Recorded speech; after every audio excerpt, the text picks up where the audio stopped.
Cocaine is a hell of a drug.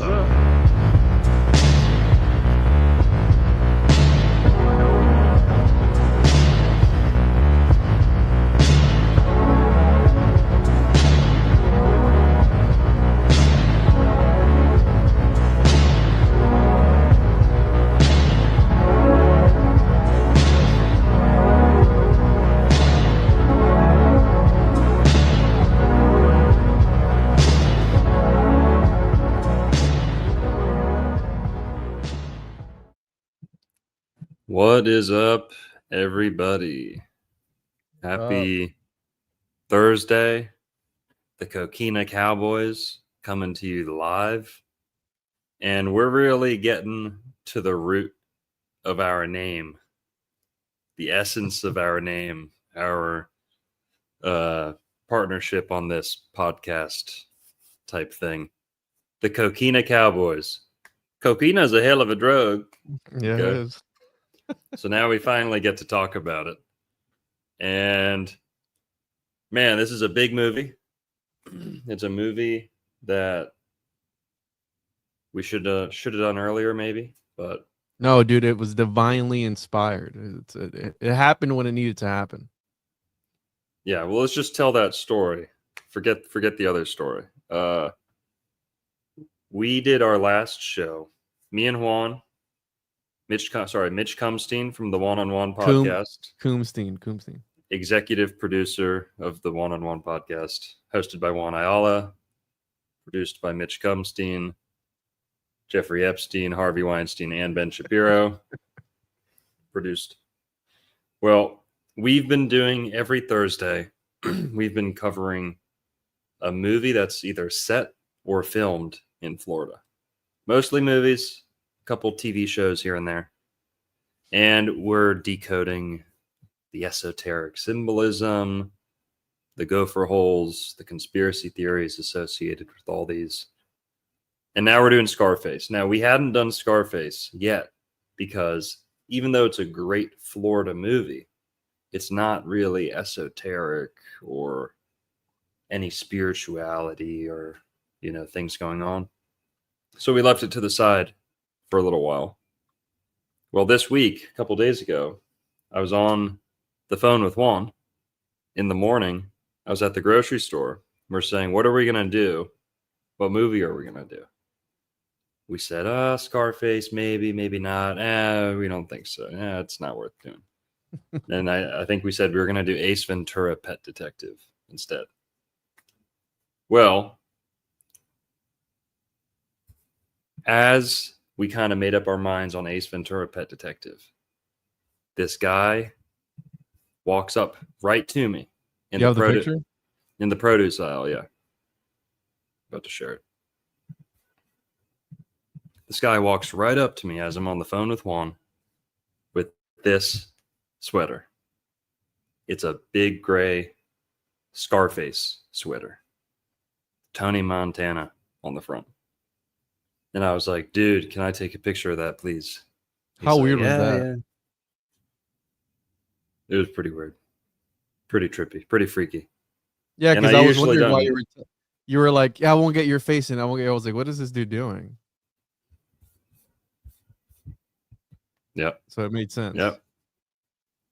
So Scarface it is, people. The gods selected. And that's what we're talking about tonight. Scarface, coca leaf deities, cocaine magic, if we can say that. Conversos, okay? So a big theme in this movie. It's directed, pretty sure written by, screenplay by Oliver Stone. Right? Directed by Brian De Palma, written by Oliver Stone. It's a remake. So written by Oliver Stone, but Oliver Stone, I believe he directs. He's a big director of other movies. I like most of his movies. He did The Doors, which I really liked. Some people don't like it. He did Platoon, which I really liked. And he did, what else did he do? JFK, the JFK assassination movie. So Yeah. Oliver Stone, he's pretty cool. He knows what's up too. He's one of Donald Trump's advisors now. You know that? No, I didn't. I could have swore he was like political. So that's why that name kind of rung a bell for me. Because he is a political guy, which is interesting, right? Making movies and all these different things. Yeah. He went deep on the JFK conspiracy. You know, that was probably the most famous conspiracy movie there ever is. JFK movie. Now, a lot of people say, oh, he didn't go hard enough on Israel. Oh, he ignored Israel. Okay, well, 40 years or so, I don't know how long, 30 years or so later, he's been pretty tough on Israel. And he himself, Oliver Stone, is a Jewish guy. Half, part, whatever. Now, that didn't get in the way of him digging into the truth. So it might have taken him some time to come around to some of those deeper, geopolitical truths, but he came around. I like most of what he says right now, Oliver Stone. His son is a full-blown conspiracy theorist, might even be a flat earther. He's had everyone on his show. Sean Stone, I think his name is. He's had Santos Bonacci on his show. He's had, some freaks, some really out there people. He's in there. And Yeah. So Oliver Stone is the guy behind this. And he always does kind of put in a little bit of esotericism, a little bit of MK Ultra, CIA into a little bit of all his movies, right? So Scarface, though, not much like mysticism going on. Pretty antiseptic, though. Antiseptic? Yeah. Anti-Japhetic? Anti-Brazilian. Yep. Very. This movie is very Brazilian coded. You're going to see. Very, very Brazilian coded. It's a little bit subtle. Sometimes it's not so subtle. But boy, it's very relevant to the struggle between Cuba, communism, immigrants in America. I'm doing pretty well, Arlen. I'm doing okay for myself. Barbecued, bro. Oh, man. Scarface or Khazarface? That's what I should have titled the video. Okay. Let's see where to start. Oh, I wanted to tell you a story about Cuban immigrants. Okay. Speaking of, Jewish Cuban immigrants, we love everyone here. We love everyone. No matter what, we love everything. We don't condone any type of hate or what's the word? We don't condone any sort of discrimination, right? Anything like that. So, with that out of the way, let's talk about the Brazilians. This movie, like I said, very Brazilian coded. There was a story that I almost told Juan before we started, and I said I want to tell it on stream. So let's tell it.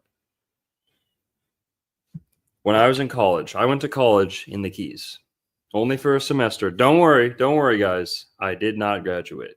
Okay, calm down. Good for you.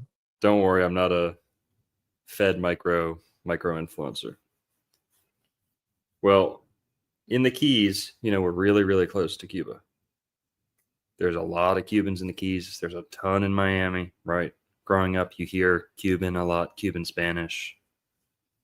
The Cubans stick out from the other Hispanic people in Miami, right? They have this kind of local mentality about them. Like, hey, we've been here the longest. We whatever. Well, I was friends with this kid in college. I used to go over to his house and we used to smoke weed together, right? He had another friend who was Cuban. Very, very Cuban. He had Spanish family, part Cuban. A lot of people in Cuba are from Spain, right? So he was Spanish and Cuban, and he had some royalty in his blood from Spain, and he'd always talk about that. But he was a Cuban guy. He happened to be a Freemason, Juan. Uh-oh. Happened to be a Freemason. Now, when I was like 18, 19, this is when I'm getting really deep into conspiracy theories. This guy would always hear me and my other friend, whose house, you know, our mutual friend. I'd go over to his house, see this kid. We'd talk about conspiracy theories. And this kid would be like, yo, I'm a Freemason. Why don't you guys just join the Freemasons? Like you talk about conspiracy theories all the time. Why don't you just join? You know? And I'd be like, yeah, this guy, you know, he thinks he knows what it's all about. He doesn't. But my other friend, more suggestible, how would you say it? More impressionable. He decided to join the Freemasons, right? There's two routes you can go with the truth, right? You think all this stuff's interesting. You want to stand up for truth, go your own route. Some people say, hey, that's the way the world works. I think I want to be on their side. You know, I think I want to be on the seemingly winning side. So this guy goes, my friend, mutual friend, joins the Freemasons. That other kid helped him in, right? And that the Freemason kid, who's already a Freemason, he'd always talk ghetto, but he'd say, oh, I'm royalty, you can't fuck with me. He was just such an asshole. That's coming from me, okay? Such an asshole. Arrogant. You are an arrogant asshole. Yeah, yourself, exactly. So. Exactly. This guy couldn't stand him, but he was a mutual friend. So he gets him to join the Freemasons. Fast forward.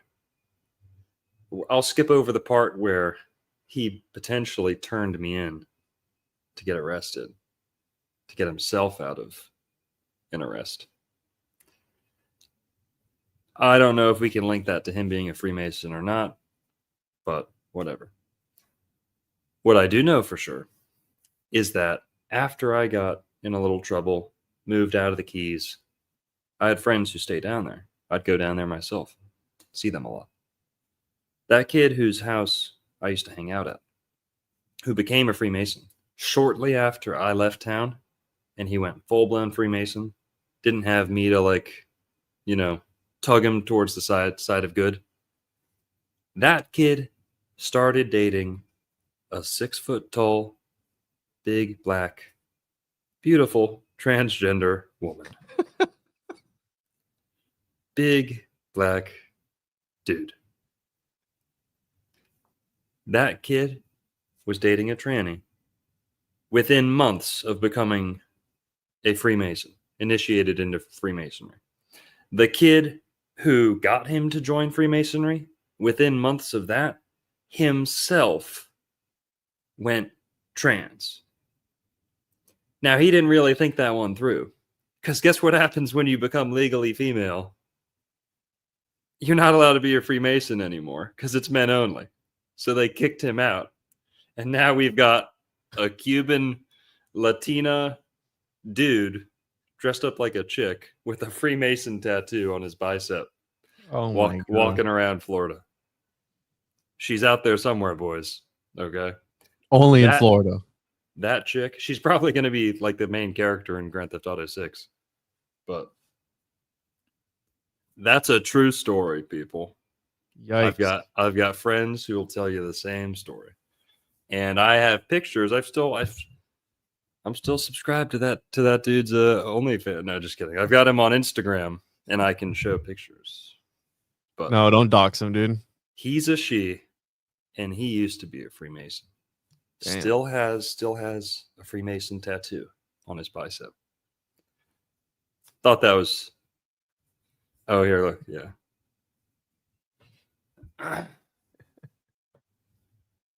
Oh, when you told your story, like, yeah. Because some people have tried to expose you, like they don't know that you've talked about it before. Vehicular alchemy with the $4.99. Getting to the prima materia of your partnership. Greetings from Hotlanta, gents. Now say hello to my little tip. Join in, everybody. You need that. Hey, Grand Theft Auto got pushed back, bro. I You know, I saw have it. plenty of time to stock up on that Xbox One. Yeah. So it got pushed to 2026. I think May 2026 or something. Yeah, I was wondering where you were going with that story because I just seen on Twitter. So I was telling you that people who transition, they go from being okay looking dudes, that could probably get a girlfriend or something, to mediocre looking chicks that would probably not want to be, a regular guy would not want to even touch that. So Yeah.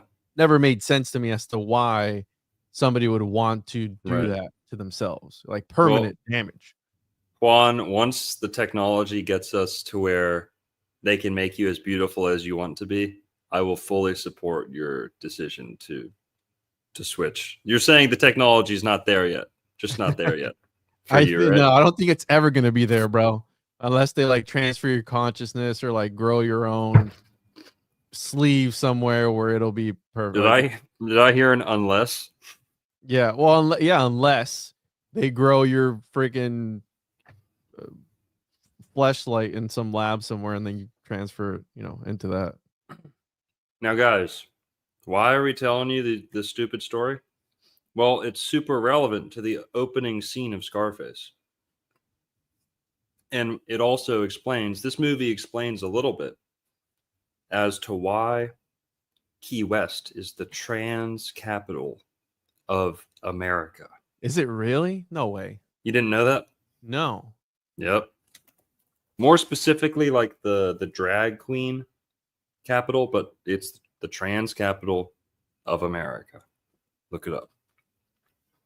It's often called a gay paradise. Yeah. Huh. When I told my mom I was going to college in the Keys, she straight up asked my dad if I was gay. If it was a gay thing. Look at that. Wow. The gay mecca, bro. My name's Tony Montana, man. I go to Key West when I want, bro.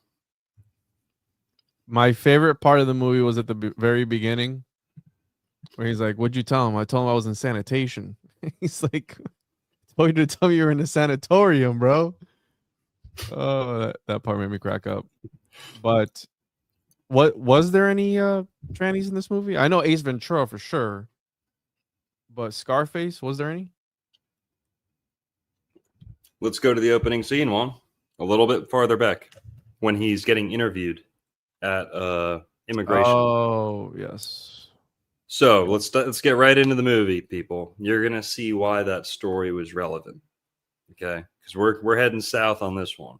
We're going to Palm Beach. Sorry, I'm in Palm Beach. We're going down to Miami. Fort Lauderdale. We're going everywhere with this one. Yeah. All right. Go ahead. Here's the part where they're in the well, you talk about the very, very beginning, right? When he gets when he's being interviewed, ask about this right here. Yeah, right there. Yeah. So the movie starts with a little bit of background, which I guess we can talk about too.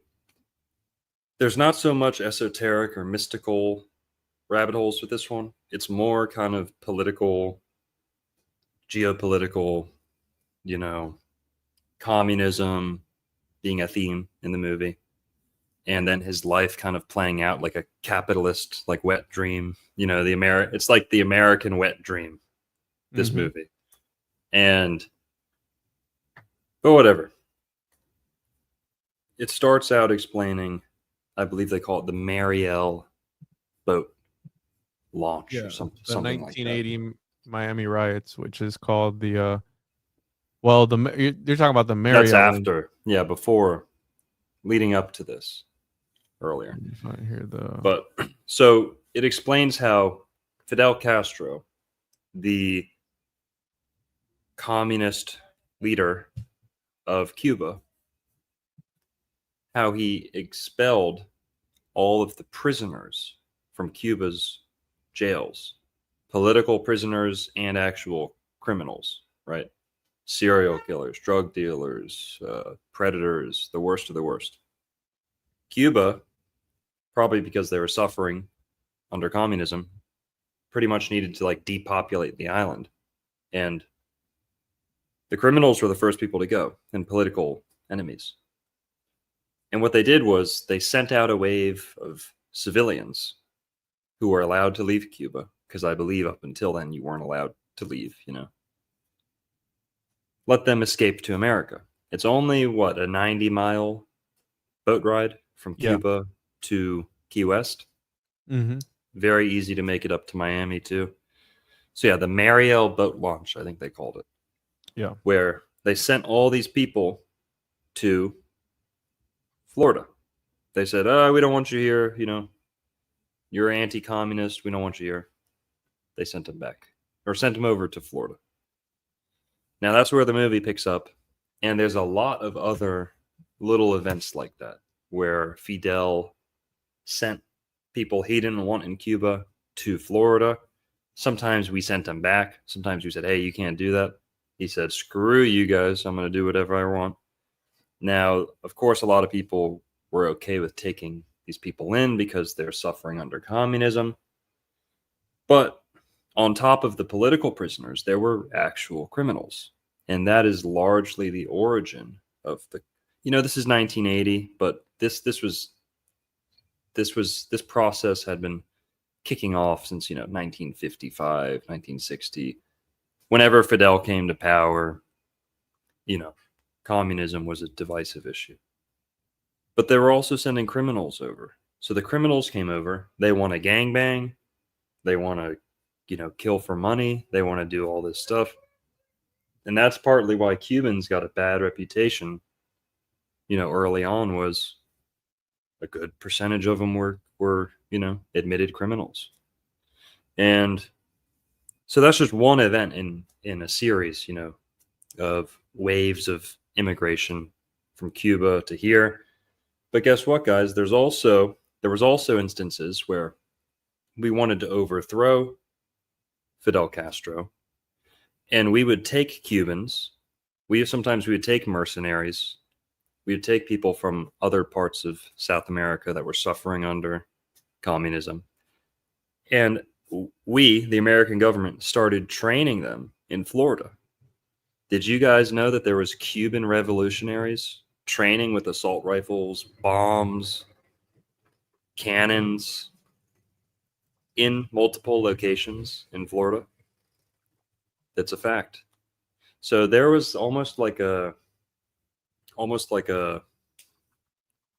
game of dodgeball going on between Florida and Cuba. And that's kind of the context where Scarface takes place. So you've got we'll dive into that a little bit later, I guess, because the CIA was very involved in that.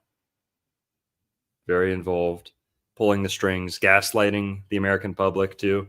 When they were training those revolutionaries in Florida, there were people like, hey, we hear machine gun fire and bombs, and is everything all right over there? They're like, yep, nothing's going on.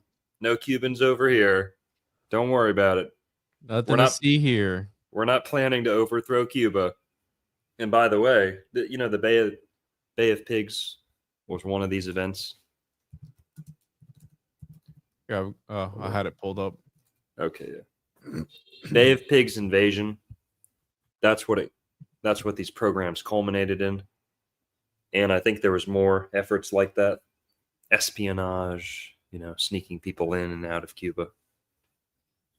So the Bay of Pigs was probably the most famous conflict that came up out of this, where we armed a lot of these refugees, and sent them to Cuba, helped them get to Cuba, armed them, and hoping that they would take over Cuba.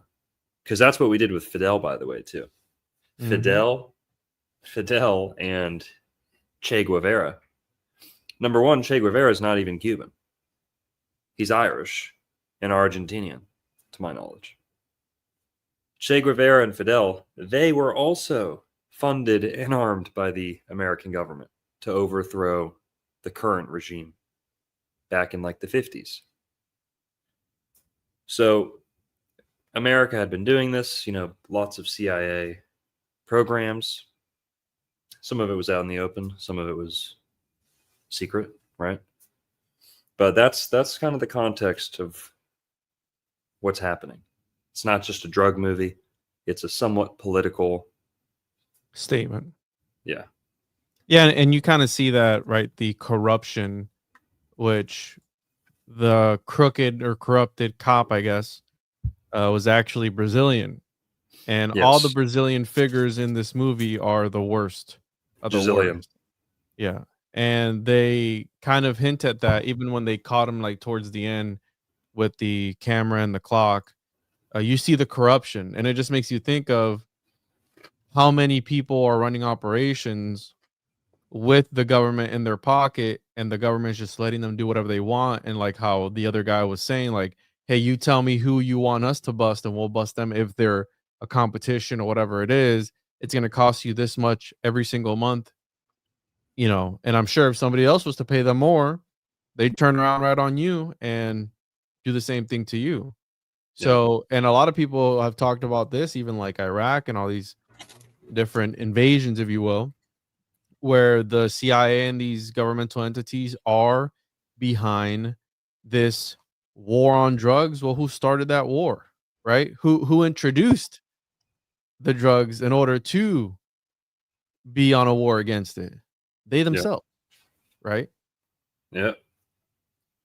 So it just makes you think, Sure. and I think that a lot of this black budget stuff is funded by a lot of this illegal activity, in my opinion, and that's how they keep because they don't have to report where any of that other stuff where that money goes or how it comes in or anything, right? And automatically, oh, black budget, you can't say anything about it. Well, that's convenient. So again, I think that there is still this going on. It's been going on for a long time, and it's going to continue to go on for a very long time. Yeah. I think so too. I like Ronald Reagan, but every president's good in some ways. Not really, but JFK, really good. Ronald Reagan, pretty good. But of course, he was kind of the architect or the sucker for the war on drugs. But He was super into the occult too. you see my name on? Yeah, I saw that. Michelle Pfeiffer. That's the name of his love interest in the movie. Yeah, she's looking a bit rough nowadays, but she's old, right? So people get old. Michelle, I shouldn't say it. How many girls we got in the chat? Fuck it. Michelle, Probably not that many. Michelle Pfister. That's what we should. She's kind of a skank in this movie. She's jumping from one dude to the next. She doesn't care. She's pulling out. She's going deep to like her, like feminine. We'll get to it. We'll get to that part of the movie. But the feminine DNA, like muscle memory of as soon as your husband gets murdered, like just swap mates like right away. Like, I didn't like him. I love you, Yeah. Women have that in their brain where like they get thousands of years ago, their village gets like, well, destroyed. It makes sense, right? Maybe it's been programmed like that. They're programmed to jump ship as soon as they need to. But survival instincts, yeah. We're just teasing. Yeah. We're just teasing women. No, we're not. Yeah. So yeah, no, definitely. And this movie, how you were saying earlier, it is like the cliche American dream. You come over from another country and you make something of yourself. Now, obviously, Tony Montana, he chose a much brutal route. And what would you say? Would you consider him a hero or like an anti-hero or what? Because he kind of has morals, but then not really. And then by the end of the movie, he's just on this coke crazed rampage. Essentially, is what he is. Mm-hmm. I think it's also a commentary on a lot of the people who were leading a charge against communism, but perhaps in their private life had a lot of skeletons in the closet. Yeah. Like a lot of hypocrisy going on, McCarthyism, stuff like that, where, for those who don't know, the whole McCarthy, I forget. McCarthy. Where I think he was a senator, could be wrong. Here, I'll pull him up. He was a congressman, I believe. who was accusing everyone in Hollywood of being a communist, and like everyone in the media, and he was largely true. And that's where they republished or repopularized the Salem witch hunt. And when we say witch hunt, that wouldn't be so popular of a phrase if it weren't for the McCarthy affair, where they held like special sessions in Congress to find out who and who wasn't a communist, right? But whatever, doesn't matter. People do this nowadays too in like the podcasting or truther realm, where you just call everyone a Fed, and we're all just trying to figure out who's a Fed in the space, and like, you're a Fed, no, you're a Fed, and they're all just pointing fingers at each other. It's like, bro, what? It's the same thing, dude. The witch trials, the Red Scare, what was the other one? The Satanic Panic, the McCarthyism thing. It's like we have these cycles throughout history over and over again. Hysteria. Yeah. Well, what's interesting is that, oh fuck, what was I going to say? Oh, Tony Montana. You asked if he's like a hero or not. Yeah, well, what would you consider him? Let's talk about this. You know that he's partially, I couldn't believe this. It was in the Wikipedia, I think. It's just so random. Apparently, his character was inspired by Joe Montana and another famous Tony. He slapped together like his two favorite sports heroes. Joe Montana, the quarterback, and then Tony. Who's the Tony? It's somewhere in there on the Wikipedia. But here, let's find it. Said Joe Montana. Yeah. Here, let's find it. You might have to go to the Tony Montana. Oh, Wikipedia page. Wikipedia. Yeah, the character has its own. All right, I'll find it.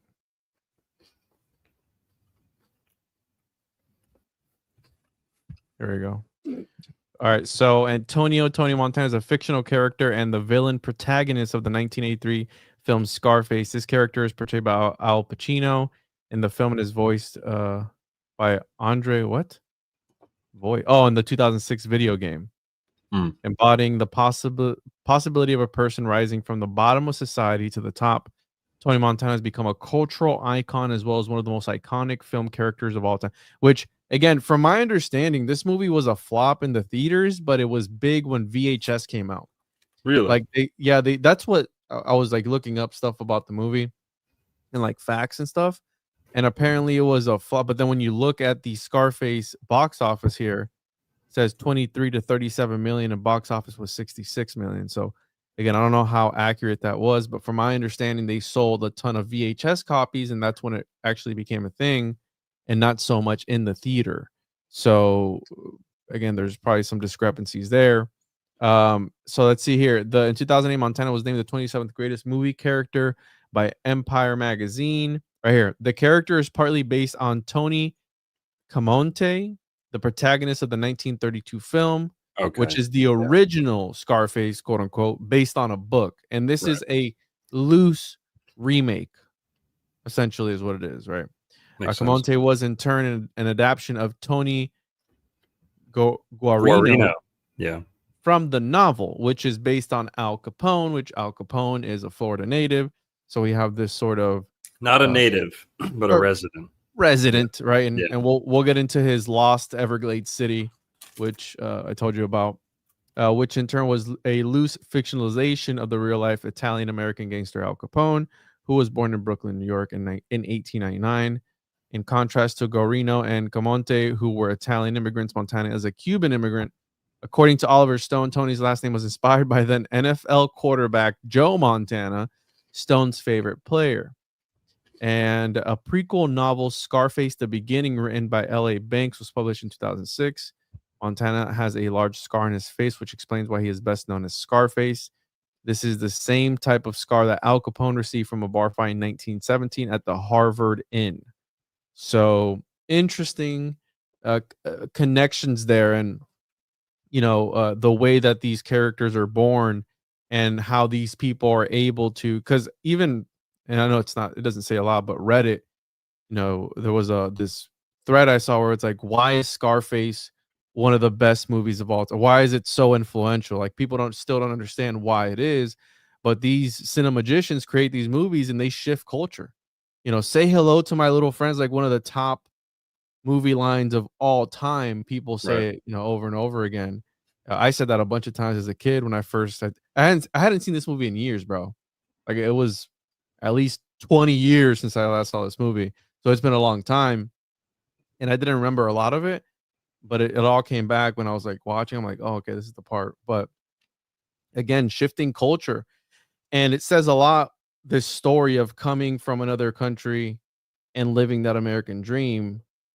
Obviously, Tony Montana chose a very violent one, but that's what America has been seen for a long time. I don't know if it's that still nowadays. A lot of people still do come here to make something of themselves, but I think that's an archetype that has even lived reality. Like, you have Pablo Escobar and like there are other actual kingpins and drug lords that have done the real thing, in actuality.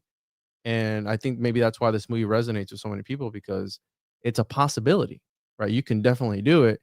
And usually when you see somebody out here who has a ton of money or something, what's the first thing you connect to the, if you don't know what exactly they do, oh, they probably Yeah. move weight or whatever it is that they say in the street. You know what I'm saying? And that's one of Also, the first things you connect to somebody who has a lot of money that you don't really know what they do. yeah. And he tells his family, yeah, he's like, I'm in community politics. He's like, yeah, I'm in like community, anti-communist like club. Like, that's where he's getting all of this money, Sure. But Yeah. also another reason people relate to it. I don't know if you can call this an Oedipus complex or what, because it's not really familial, although it is, because later on, his sister, when they have the whole meltdown, his sister's like, "You want to fuck me, Tony? Come on, let's That do was it weird. right. Let's do it right here, baby." And she like goes full women. Okay, what can we say? Okay, there, but basically, he sees a man who has the life he wants. He immediately takes that man's life. Doesn't just take his job, style, house, I think, maybe not. He takes his wife. It's a little bit of cuck stuff going on here, okay? Mhm. The boss, we haven't even gone through the movie yet. Let's go in order, but to your point about why do people relate so much, cuz Tony Montana says what he wants. He does what he wants. If he sees something he wants, he won't just steal it. He'll replace that person, replace them, take their life. And he absorbs like an amoeba. Like a Abs- vampire, yeah, takes the life of his boss, almost like assumes his lifestyle, right? Well, okay, let's go from the beginning back to the interrogation scene. Well, we got to start at the beginning. When he's getting interrogated, the reason we told you that whole story about the trans Cuban Freemason Brazilian Gisilian. When Tony Montana shows up, right? We gave you the background on like the refugees getting expelled from Cuba and them getting taken in America or in Florida. Well, they would get interviewed. They'd get interrogated. They would see who had a criminal record, who was lying, who was being truthful. And they were overwhelmed. Tons and tons of people to deal with, right? Vehicular alchemy with the 499. We are intolerant of people who are intolerant of other people. And the Dutch. Vehicular alchemy with the 999. Mansion name means little paradise in Arabic. And they Ooh. feature some nice Persian gardens. Also in the movie. Is the mansion supposed to be on Star Island? Like first drop off 4 Evergreen, right? Maybe. Maybe it was the movie was largely filmed in Los In Angeles. California, yeah. Yeah, California, set in Miami. But it was, a lot of it was filmed in Miami. The But the iconic. riots forced them to go to California. Mm. Well, so the movie starts out with Al Pacino, Tony Montana he's getting interrogated by like immigration. And one of the first things they ask him is, do you like to dress up like girls? Well, they They asked him say, if he was are gay. you, yeah, they say, are you homosexual? And he goes, what the hell, man? What the hell you say to me, man? And then they go, do you like to dress up like girls? And he's like, psh, who, me? Come on, man. Whatever. That's pretty interesting because, were they having issues with that in Cuba at the time? Were they suspecting, was A Fidel, certain group of was, people who like to push that ideology, maybe.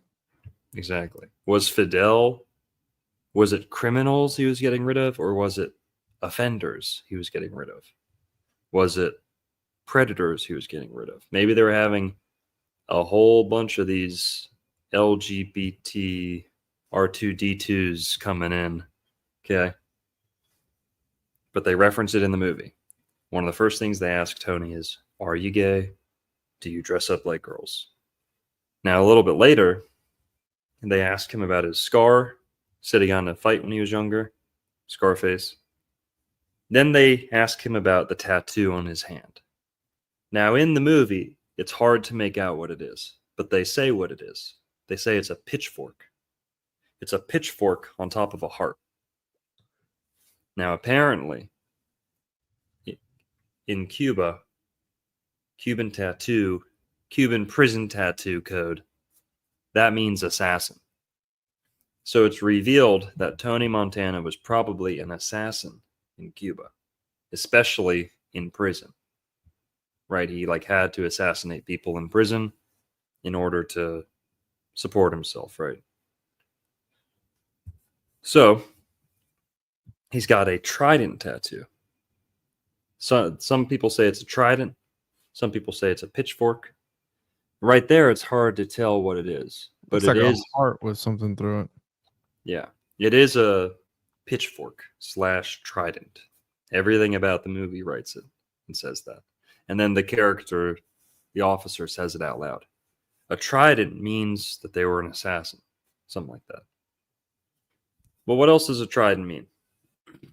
Trident is a symbol of the god planet Neptune, who is also Poseidon. And it just so happens, astrologically speaking, and yes, there's a lot of astrology in this movie, cocaine is ruled by Neptune. Ooh. Cocaine is ruled by Neptune. And what is the character's? Do we know his birth date? The character itself. I don't. It might have shown it there. Because Al Pacino, his April 25th, so he's a Taurus. Yeah, he is a Taurus. We can look at his chart too. I think he has Saturn and Pluto on his ascendant. What does that mean? Villainous energy. Al Pacino? Yeah. So that's why he plays like the devil's advocate, like Satan. Yeah. He usually plays like a darker sort of Yep, he's got Pluto right on his ascendant, and he's got Saturn conjunct his sun. So Pluto is like, Saturn's the villain. Saturn's the bad guy. Saturn's Satan, right? He's got Saturn on top of his sun. That means his personality will be Saturnian. His image will be Saturnian. He's got a dark, kind of dramatic image, right? This movie was released December 9th. What is that? A lot of Sagittarius in this movie. Let's see. Someone said Oliver Stone. Let's see. No, he's a Virgo. Oliver Stone's a Virgo. That's okay. But Tony's best friend this guy Manny, I think his friend in the movie, Manny. Yeah. He's a Sagittarius, and they call him a horse in the movie. They reference his zodiac sign twice, him particularly. Manny Rivera. Let me see one second. Brian was born September 11th, 9/11. Now, Manny is his partner in crime. You know, Tony Montana, his best friend is Manny. Now, we're going to get into Manny, but we haven't met him yet. Right now, we're just looking at Al Pacino, the tattoo. It's a trident. Whole lot we could say about a trident. You know, it's symbolic of Atlantis. It's symbolic of... what else does it mean? But the Trinity, you know, if we really want to reach the Trinity. Yeah, because he thought he was a god, essentially, at the end, right? Yeah. Well, they can tell he's a criminal based off his tattoo. He admits to being in prison, but he claims it was for political reasons. They say, we don't believe you. Throw him in with all the others. So they put him in like a ghetto, like a holding pin, right? So, let's see, what did I notice? They ask him, what about homosexuality? Do you like men? And then they ask him, here, before we get away from that scene, when he's still in the interrogation room, they ask him, did you get that scar on your face eating pussy? Yeah. And he's like, what? He's like, come on, man. Fucking. He gets all offended and says, no.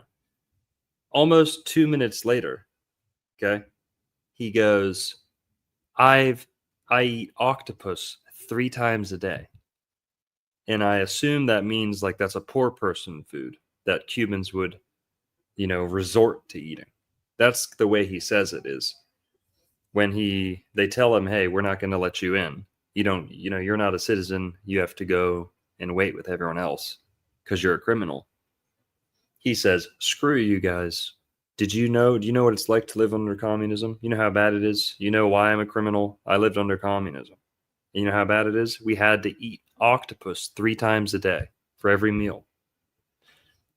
Now, I'm sure that's like some kind of subtle, creative storytelling, but he goes from saying, did you get that scar eating pussy, to then and saying, no. And then he immediately goes, I used to eat octopus 3 times a day. Octopus, right? When I hear octopus, I think of pussy, right? I know I'm not the only one, okay? Now, that's got to be a reference to what he said like 2 minutes earlier, right? And also, this is a lot of ocean and like sailor. Oh, but check this out, bro. Marine symbolism. Check this article out. Oh. Hit us with it. Watch out.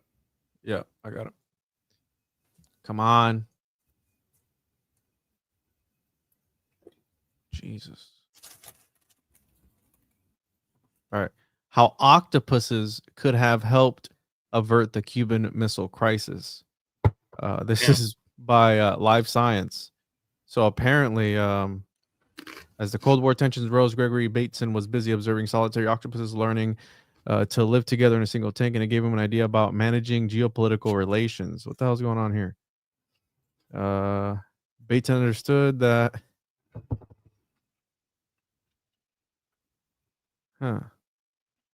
Is this just like a freaking clickbaity title? In the context of the communication between nations as related, Philip Gudemi in his 2020 book, Gregory Bateson on Relational Communication from Octopuses to Nations, Bateson looked to another metaphor, that of closeness, physical proximity, which he observed in octopuses. Octopuses were interesting because females tend their eggs, but otherwise lack maternal care of offspring. Octopuses are also notoriously solitary. These facts drew Bateson's attention to their willingness to tolerate the proximity of neighbors as a metaphor for tolerant relationships among nations. When are we going to get to the meat and bones? No, screw it. Doesn't matter. Anyways, they clickbaited me, bro. But that is an article, which is an interesting article, right? To name it that. Right. Also, he says he ate it 3 times, maybe 1 for each point on the trident, maybe a stretch. Also, I assume the trident is what you use to catch octopus, right? Be easier to do that with. So, just some subtle, things to notice in the opening dialogue. He says, "I eat octopus 3 times a day." If anyone in the comments can decode that better than we can, please let us know. Well, right after that, we're introduced to his best friend, Manny. Now, here's where it heats up, guys, okay? Whole lot to talk about with Manny. Let's see his face. That's Manny next to him. Can you skip through this scene, please? So Manny, let's notice this. What do you notice about Manny? He's the tallest guy there, right? Tallest guy there. And it's filmed to kind of emphasize that. He's a big, tall guy. He speaks really, really good English, right? He's got they learned in school, right? He's got that big cross, right? Big, big guy. They're tall compared to all the other people. Maybe something, maybe nothing. But Al Pacino's a really small guy. Okay? They definitely highlight this contrast on purpose. It plays a role in his character, the little man complex like Napoleon or any of these other guys. They're trying to make up for it. Yep. But it jumped out to me that this guy is really tall. He's a total Sagittarius. Sagittariuses aren't always tall, but they're considered one of the bigger signs. Now, this guy's a Sagittarius, and why am I bringing that up? Because 2 times in this movie, he gets called a horse and compared to a horse. I thought that was pretty interesting. After all, how do we cast movies? We cast a horoscope, right? Casting. Directors cast a movie. They use astrology to do it. At least the good ones do. Stanley Kubrick definitely did it. He's the best of the best. Oliver Stone might have, everyone can use this a little bit. Doesn't have to be their obsession or anything, but I do believe it was done in this movie. There's some astrological references. So his friend is swaggery too. He's like a cheater. He's like, very Sagittarius, if you know what Sagittarius is all about. He's, grinning. He's ladies guy. He's, but you kind of can't trust him, right? He does the one thing that Tony tells him not to do. Tony would take him to, Tony is going to take him on a millionaire career, right? All these great opportunities. And he betrays Tony towards the end. He does the one thing Tony says not to do. Don't try and hook up with my sister. That's what he does. But okay. So he's, we get to understand these characters a little bit. Now, who is this guy? Who is Manny? His name is Manny Ribera. Juan, can you pull up the Wikipedia for the actor, please? His name is Steve Ribera. Well, sure, let's just read about him a little bit. Manolo Ribera, nicknamed Manny Ray, is best friends with Tony Montana, who rises with him to the top of the cocaine business in Miami during the early 1980s. Manny is Tony's friend from the neighborhood and of the many Cubans to arrive to America via the Mariel boat lift, along with Tony, Angel Fernandez, and Chi. After assisting Tony with the murder of an enemy of Frank Lopez, they are granted green cards and thus are released from the refugee camp. The 4 friends begin their new life of crime under Lopez's criminal empire. Along the way, Angel is killed during a drug deal gone bad. Manny manages to save Tony's life in the same incident. However, eventually Manny falls in love with Tony's sister, but the latter harshly warns him to stay away from her. Tony later finds the two together and shoots and kills Manny in a fit of rage, not knowing that he had recently married Gina. He was portrayed by the only actual Cuban American in the main cast, Stephen Bauer. Which this is the guy. December 2nd. What is he? Yep, Sagittarius. Oh, never mind. He played a retired Mossad agent. Ooh, no way. That's perfect. That's perfect. He That's played a funny. retired Mossad agent. Well, guess what, guys? He's almost a Mossad agent in this movie, too. Okay. Now, Steve Bauer. Okay. We're going off on a little bit of Uh-oh. Look a at this. tangent here. Yep. You beat me to it. Brazilian. Bauer was born Esteban Ernesto Echevarria Sampson on December 2nd, 1956, in Havana, Cuba, the son of blah, blah, blah Agostini, a school teacher, and Esteban Echevarria, commercial pilot who worked for Cuban Airlines. Bauer, you guys hear that name? His name's Stephen Bauer. Where'd the Bauer come from? What's the Bauer all about? Bauer's, we're reading off Wikipedia here. So YouTube, we love everyone. Bauer's maternal grandfather, whose family names were Sampson and Bauer, was Jewish and immigrated to Cuba from Germany, a refugee looking to escape the devastating effects World War II and bleep, bleep, bleep, bleep had on his safety and home country. Now, guess what, guys? Did you know that there are a ton of, we'll just call them Brazilians, but did you know there's a ton of Brazilians in Cuba Really? who came from Spain? Yeah. So much so that some people, some genealogists, say that the majority of Cuba has Sephardic or Ashkenazi DNA. The majority.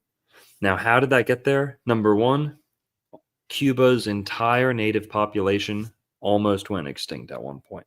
So there's very little Indian blood at one point. There might be a whole lot today, but a bottleneck where their population got really, really tiny. So there's not that many natives, by like the 1700s, not many natives left.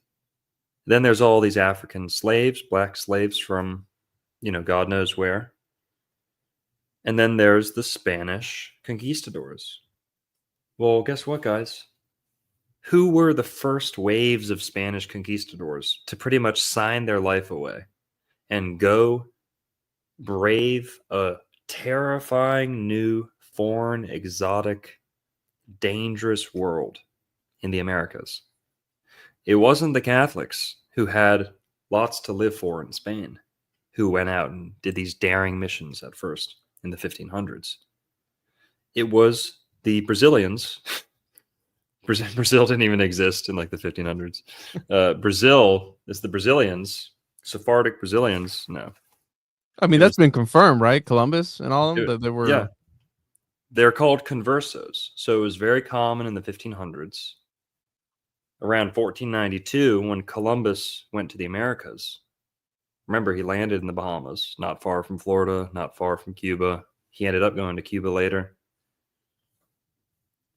The context under which Columbus left for the Americas, it was the same month, week. In his journal, he even says the day that the Jews were expelled from Spain, that Columbus left for the Americas. So in Columbus's personal diary or letter of his travels, of his voyage, the opening line of his official, memoir of his time in America, the first line says, "On the day that the Jews were expelled from Spain, I left for the Americas." I'm paraphrasing, but that's what they were saying. Don't highlight that. No, No. I mean, got a point. No, Yeah, he's got a point, but so in Cuba and Florida, this is a Florida thing, it's an America thing. Many of those first Spanish conquistadors who went to the Americas, went to the Caribbean, looking for new lands, looking for a new, new potential, a new chance at glory and riches and all that. They were usually Conversos, Marranos, or what we call crypto Jews. Conversos meant that they converted and they were pretending to be Christian, or that they had fully converted and were living as Christians, many times forgetting that they had Jewish lineage whatsoever. But many more of them were Marranos. Marrano, I guess you could say, are the ones who were kind of faking, right? Or the ones who were hiding it. So crypto Jew would include a lot of these. We have words like Jewetta, Marrano, Converso. Anusim is another. That's how they say it in Hebrew. Anusim. Can you guess what that word means? Anus, sim, which means people or a lot. Im, like plural in Hebrew. Anusim, the ones who were forced to convert via the anus.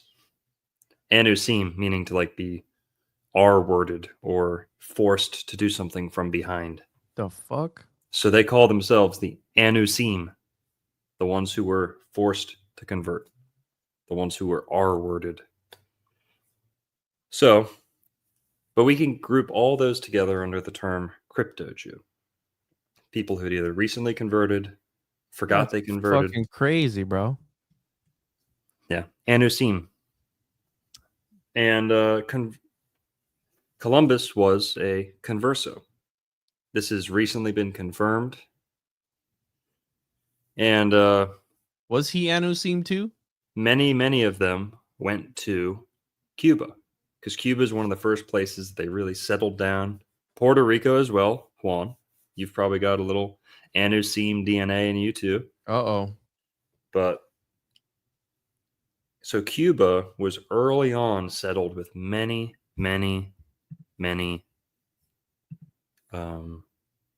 conversos and crypto Jews, Marranos. I want to read a little bit. Can you pull up the book Jewish Pirates of the Caribbean, please? And it's interesting, right? Because that's the life of pirates essentially too, right? You're talking about being forced to do certain things, and pirates lived a sort of homosexual lifestyle where they were seeing each other all the time, you know? That's why Key West has a lot of that too. Whoa, dude, that's Key West wild. is like the pirate capital of America. That booty. That pirate booty. Peg legs. A lot of pegging going on. It all makes sense now, dude. It's all coming full circle. What's that tapping from the room next door? Oh, don't worry. That's just Captain Peggy. Captain Peg on his old peg leg. Bumping into the wall. So this is a book called Jewish Pirates of the Caribbean, written by a Jamaican Jewish historian named Ed Kritzler. Really, really good book. Ed Kritzler is an OG. He pulled no punches, and he told all in this book. Really good read. It's fun. It's exciting. Total hidden history. I mean, if this guy didn't check out this chapter, look at that. Yeah. So he explains and he proves, and he takes you to graves in places like Jamaica before he died. I think he died in like 2012 or 2013. But Ed Kritzler would do tours where he would take you to the Jewish graves in the Caribbean, mostly Jamaica. And he explains how in Jamaica and Cuba, Puerto Rico, and Florida, but let's just focus on Cuba. There were times in the 1600s, or 1500s, 1600s, 1700s, where Cuba, Jamaica, Puerto Rico, there was times, at different times, they had more, let's say, Brazilian residents than anyone else. They were running the show in many of these Caribbean nations before English speakers ever showed up to the Caribbean, before they were ever established in the United States, Southeast United States. That's pretty crazy. Okay. You had entirely Hebrew speaking taverns, banks, things like that in the Caribbean 500 years ago. Now, this is largely, these same slavers would largely go on to become human traffickers, slave traders in the Confederacy, which we talk a lot about on this channel too. But Cuba, to this day, has a flag that was created and inspired by the KGC, the Knights of the Golden Circle, the Confederate Freemasons. So that's where Cuba gets their flag, no matter which regime is in charge. They've had a KGC Lone Star Luciferian flag for 200 years, roughly. Now, what's also interesting is when they assassinate that guy in jail in the movie, right? Tony and his friend, their condition to get a green card is that they have to assassinate a political enemy. And it's insinuated that the CIA is pulling these strings because how does a drug boss get two immigrants their green card? That seems like a government pull, That's a move that a high up Because official. the guy was he was his attorney or something for Fidel, right? And he was casted out because he didn't trust anybody. Yeah. So it makes sense. I mean, 100% CIA or whatever organization. Right. And also later on when Tony says, "Hey, we took care of that guy for you," his friend goes, "Hey," and says, don't say that." Almost like he didn't know. Yeah, almost like the guy that Tony thought hired them didn't even know that they went and did that. Oh, so you're saying Manny could have been the agent all along? No, I don't know. But Manny's the one who told Tony. And Tony assumed that Manny heard it from this Omar guy. But when Tony brings it up to Omar, Manny stops him and says, "Shh, don't say that." It not relevant right now. But Omar's the one that gets hung from the helicopter for allegedly being an informant. Yes. Yep. So there's that connection there with intelligence that maybe they were running a scheme the whole time, because when they do arrest Tony, they bring up, I think it's Rebenga or something like that, the guy that they offed at the very beginning. So they knew about it. He's like, how'd they know? You guys have nothing on me, but they knew. Yeah. So 100% it could have been an operation this whole time, which would make sense with Oliver Stone and the conspiracy of, JFK and all these other things going on where there are things happening in the background. I don't know, maybe Scarface goes deeper than what we're seeing on the surface level, right? If you start to get schizo with it and start connecting all the dots, because that's crazy, man. It's crazy. Mm-hmm. Now let's talk about Stephen Bauer. Okay. Tony's right-hand man, Stephen Bauer, the actor who plays Manny. That last name, can we go back to his Wikipedia? So Stephen Bauer is Jewish, according to his Wikipedia. Nothing wrong with that. We love everyone. But where does the Bauer name come from? Right? Like it says, he took the name Bauer. He revived that old family name. Maternal grandfather. Yeah. Juan, do you know where the Bauer family comes from? You ever heard about the Bauers? No. You ever heard of the Khazarians? Yes. Okay. The Khazar Empire, we could say it, but the nation of Khazaria was in Central Asia, Eastern Europe, you could say Central Asia, in between, pretty much near modern-day Kazakhstan, modern-day Ukraine, parts of the Black Sea, Caspian Sea, around there. Okay, the Khazarians. Can we pull up a map of Khazaria, please? Well, the Khazarians were a group of, I don't know too much about them, not a whole lot, but I knew this stuff back when I was 19. Okay, so Dr. Longo has been on the Khazarian. He's not a recent convert to the Khazarian bandwagon. Okay, I've known about this stuff since I was 18, 19, but again, not my big focus. But there's Khazaria, right? You see Kazakhstan, same root as Khazaria. Who's seen Borat? Why in Borat do the Kazakhs Kazakh people hate Brazilians so much? And why is that such a theme to the movie, right? Oh, they're trying to break in, bro. Dude, these people are so annoying. So annoying, so loud. Louder than power tools. Gorillas. Okay. Khazaria, Central Asia, Eastern Europe, you could say. I guess West Asia. But Kazakhstan is the same root word as Khazaria, right? And why do they hate the Brazilians so much that Sacha Baron Cohen can make almost like an inside joke out of it and assume everyone's going to know what he's talking about?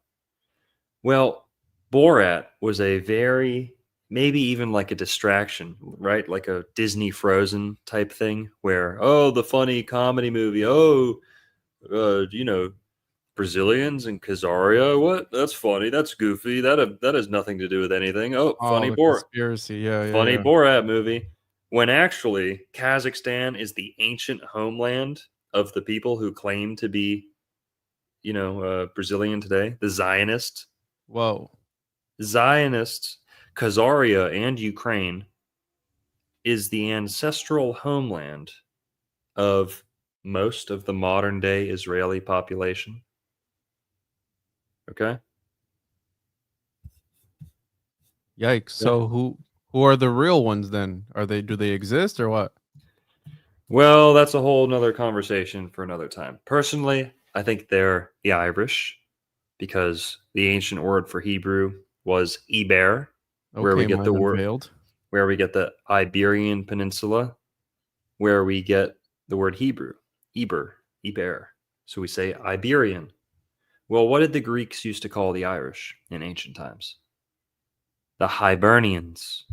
Hibernia was a name for Ireland, Greco-Roman name for Ireland. Who are the two most redheaded people in the world? The Irish and Scottish together, the Celts, and the Brazilians. The Jazilians. Okay? Those are the two most redheaded people in the world. Muhammad was redheaded. People say Jesus was redheaded. The royal families of Europe are largely redheaded. There's something to this. Jesus, But dude. we're going to have to get into that another time. Because Khazaria is the ancestral homeland of most modern day Zionists, we'll call The them. fucking conspiracy. Now, according to the Khazarian conspiracy, the Khazarians practiced a form of ancient Babylonian blood magic. Which would Now, make sense. Yeah. and that's where they get the baby rabbis going down on babies. That's where they get the kosher slaughter and all this stuff, the blood magic. Yeah, there's a Babylonian influence on Right what here, we do. dude. Again, this is antiseptic, Yeah. that's just a theory. Well, they And admit it. it's They admit it. Now, basically, Khazaria, they were under pressure. This is about 700 AD to 900 AD. Khazaria, I guess, was at its peak. And Khazaria had this ancient, pagan, really blood and sacrifice based religion. Now, bordering them to the northwest, they had a Christian empire. Bordering them to the south, west, and southeast, maybe too, they had Muslim empire. The Christian empire and the Muslim empire, they might have not liked each other. They both definitely didn't like the Khazarians. Their religions were incompatible. Right? You think Christianity and Islam are incompatible? Try Khazarian blood magic, okay? Not friendly. That was a big source of conflict for the Khazarians, who made much of their money economy from controlling steep, dangerous mountain pass trade routes. Right? I believe the Silk Road went through their territory for a large of course. amount of time.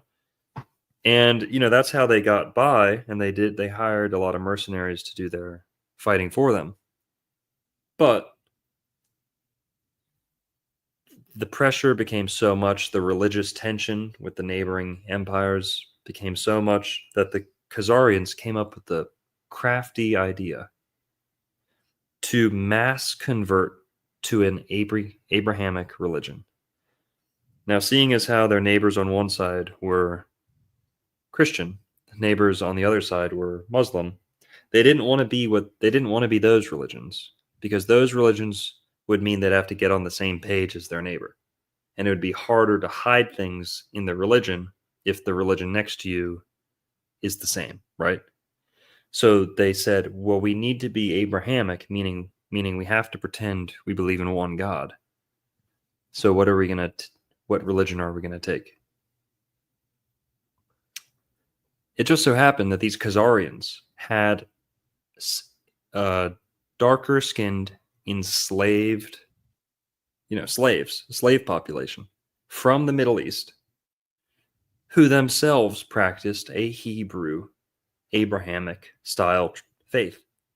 Now, these Khazarians adopted the religion of their slaves, like a disguise, and said, hey, Muslims, Christians, we're Abrahamic now. We're all on the same page. Oh, but we're not Christian and we're not Muslim. We're Hebrew. So you guys do your thing. You guys do your thing. We're all close to friends now. And, don't breathe down our necks. We won't breathe down yours.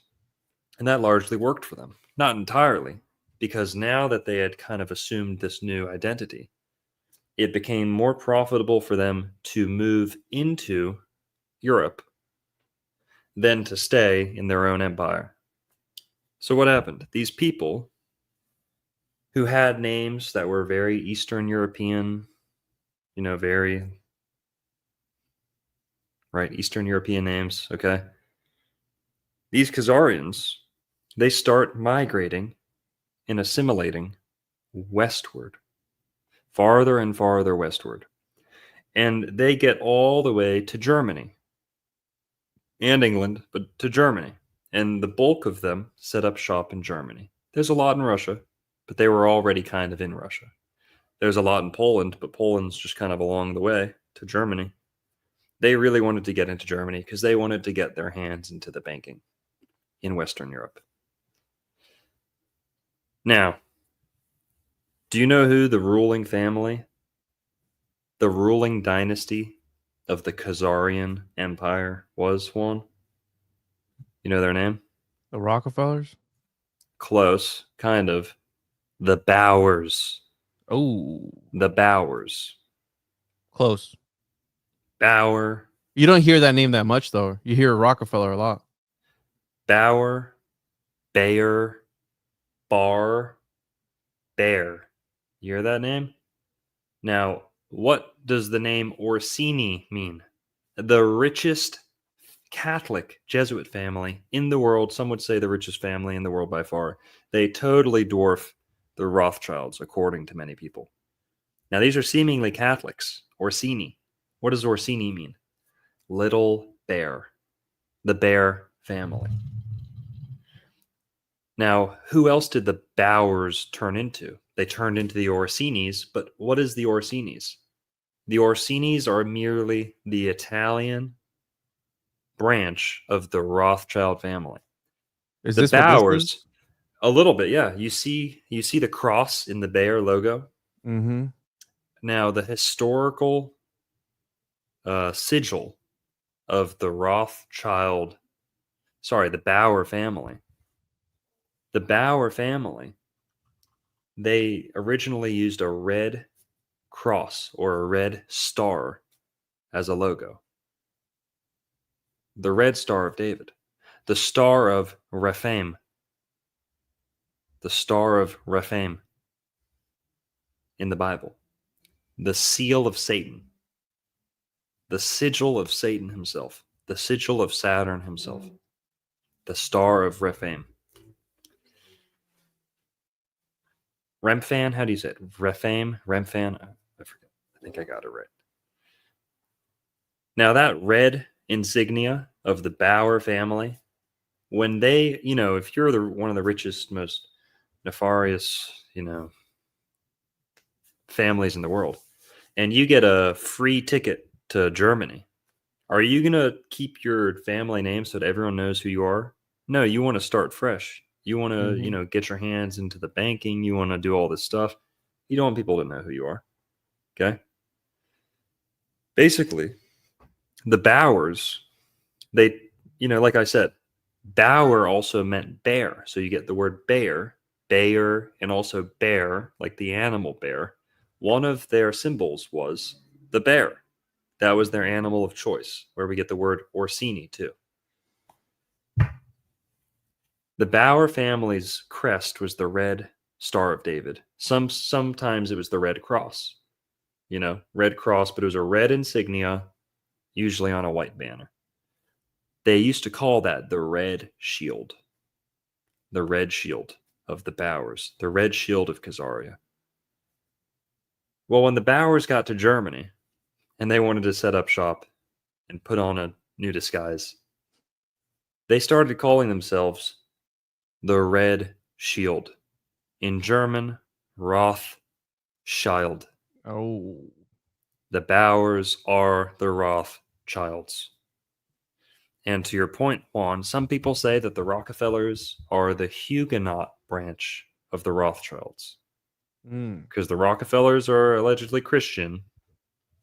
Not anymore, not entirely. But the Rockefellers were apparently a Huguenot family. Rockefeller, Rothschild, feller, little kid, guy, guy by himself, a feller, Rockefeller. Rockefeller, hit someone over the head with a rock, maybe a stretch. Red, blood, child, fellow, feller. I don't know, but their names are similar. Rothschild, Rockefeller, close enough for me. I'll make that reach. I'll make that leap. Have you heard Kanye West's new song, bro? Yeah, let's bump it. It's fire. It kind of goes hard. Yeah, I'm not gonna lie. Which one? Cousin one or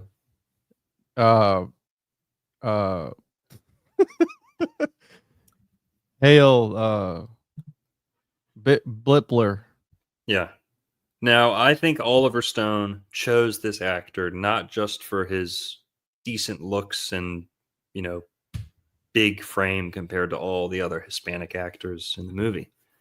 I think he's trying to tell us a little something. And Juan, what did you say about Stephen Bauer, the actor? Who else did he play? A retired Mossad agent in this other show here. That makes sense. Retired Mossad agent Avi Rudin and Ray Donovan, which is a drama series.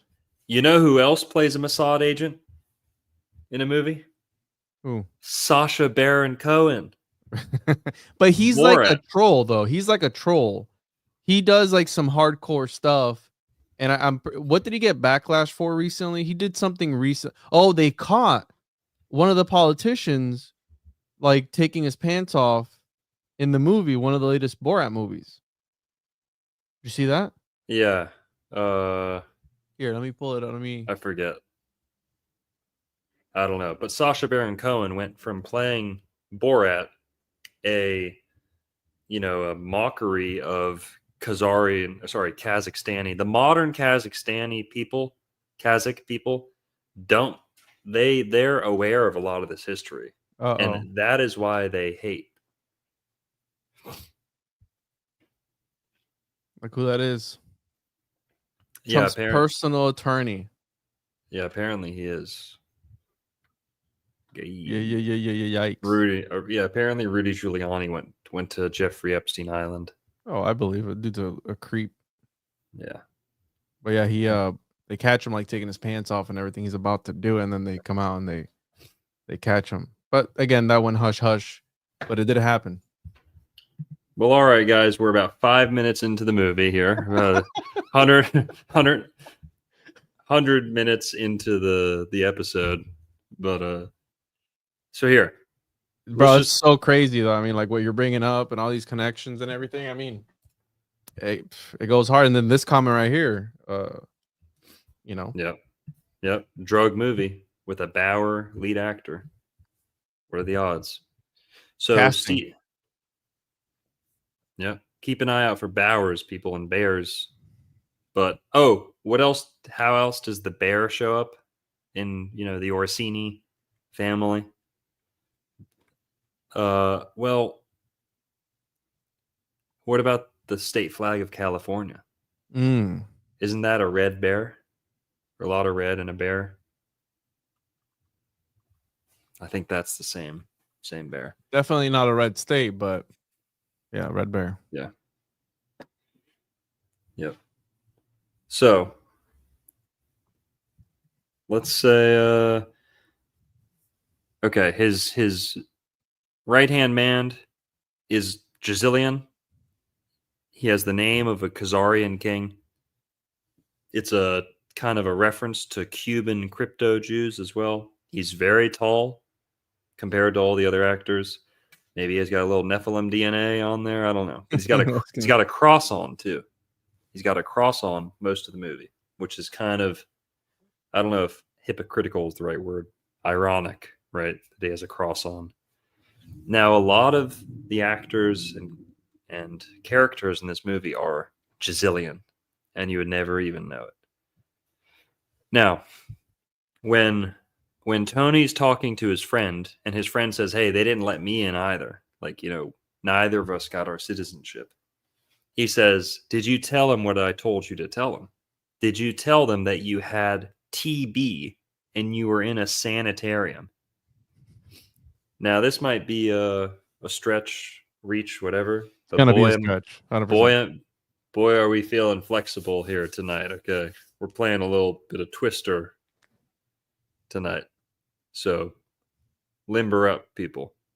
Who else had TB and moved to Florida because they had TB, or at least was told to tell people that he had TB? Can you make a guess? Coral Castle?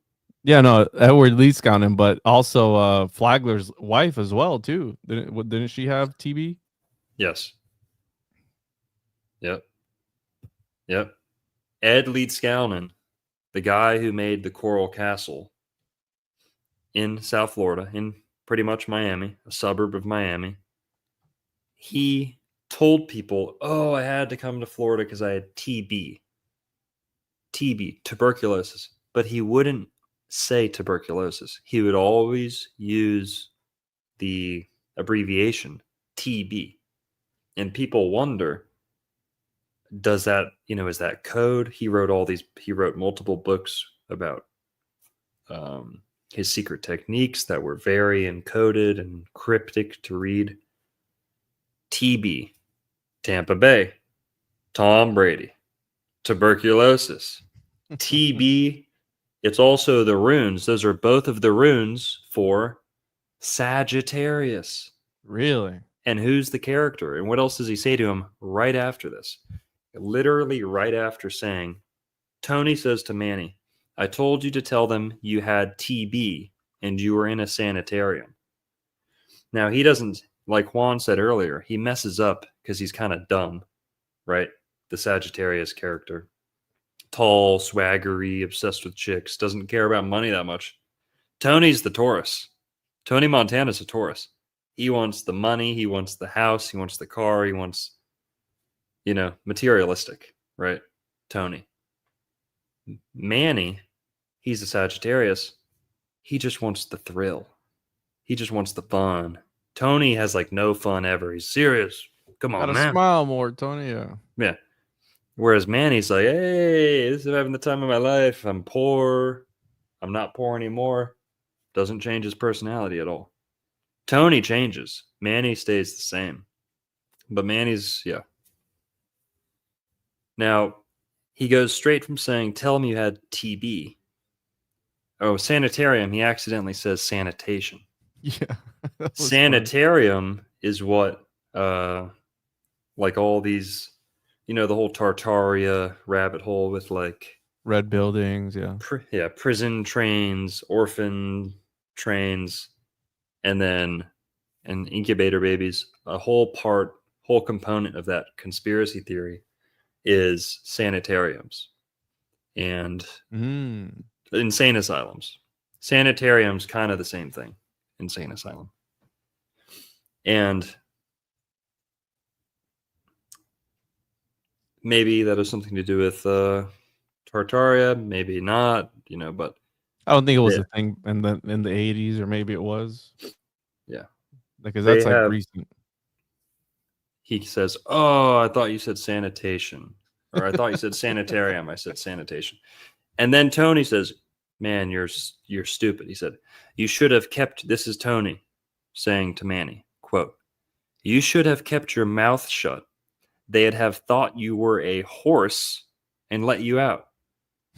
He's telling this to a Sagittarius who's acting like a Sagittarius. He looks like a Sagittarius. He's meant to, meant to embody that. They have like golden retriever energy or what? Yeah. Yes. You could say that. I'm not the best exhibit of that, but I can be pretty golden retrievery. Sagittarius you're a Faggitarius too, bro? Thanks for that, man. Sagittarius is like, don't take anything too seriously, joking around, very arrogant, very, kind of, I don't know. I mean, you're pretty chill, dude. I mean, you kind of fit that bill. You're definitely a hippie. I mean, you are a fucking hippie. Like, that's what you are. That's very, well, dude, want to hit this bowl, man, before you go on this podcast? I'm like, Longo, I'm not going to do that, bro. Sagittarius is the hippie. Sagittarius rules the hips on the body. Oh, wow. That's where we get the word hippie. Sagittarius rules hypnotism too. Hypocrisy. Sagittarius, very often hypocrites, because they have a holier than thou kind of mentality, even if they don't, whatever. But you see a lot of these Sagittarius themes coming up, right, in the movie. And they reference that. He gets called a horse twice in the movie, or referenced as a horse. Now, it's in this scene, like I said, they bring up the assassination from earlier, and there's a little bit of like a miscommunication. Tony brings it up. The boss, Omar, is like, huh? What are you talking about? Assassination. But, during that assassination, they were chanting Libertad, Libertad, Libertad, right? Means liberty in Spanish. Mm-hmm. It's also a slogan of not just the Confederacy and Southerners in America, the KGC and the Order of the Lone Star. The Lone Star is Lucifer. And believe it or not, Lucifer rules over liberty. The Lone Star is a symbol of liberty. That's a fact.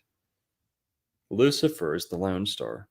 It's not Polaris, because it's also the crescent star, which is Venus. So Lucifer is Venus, especially as manifested in the zodiac sign Libra, which is the root for the word liberty, freedom, right?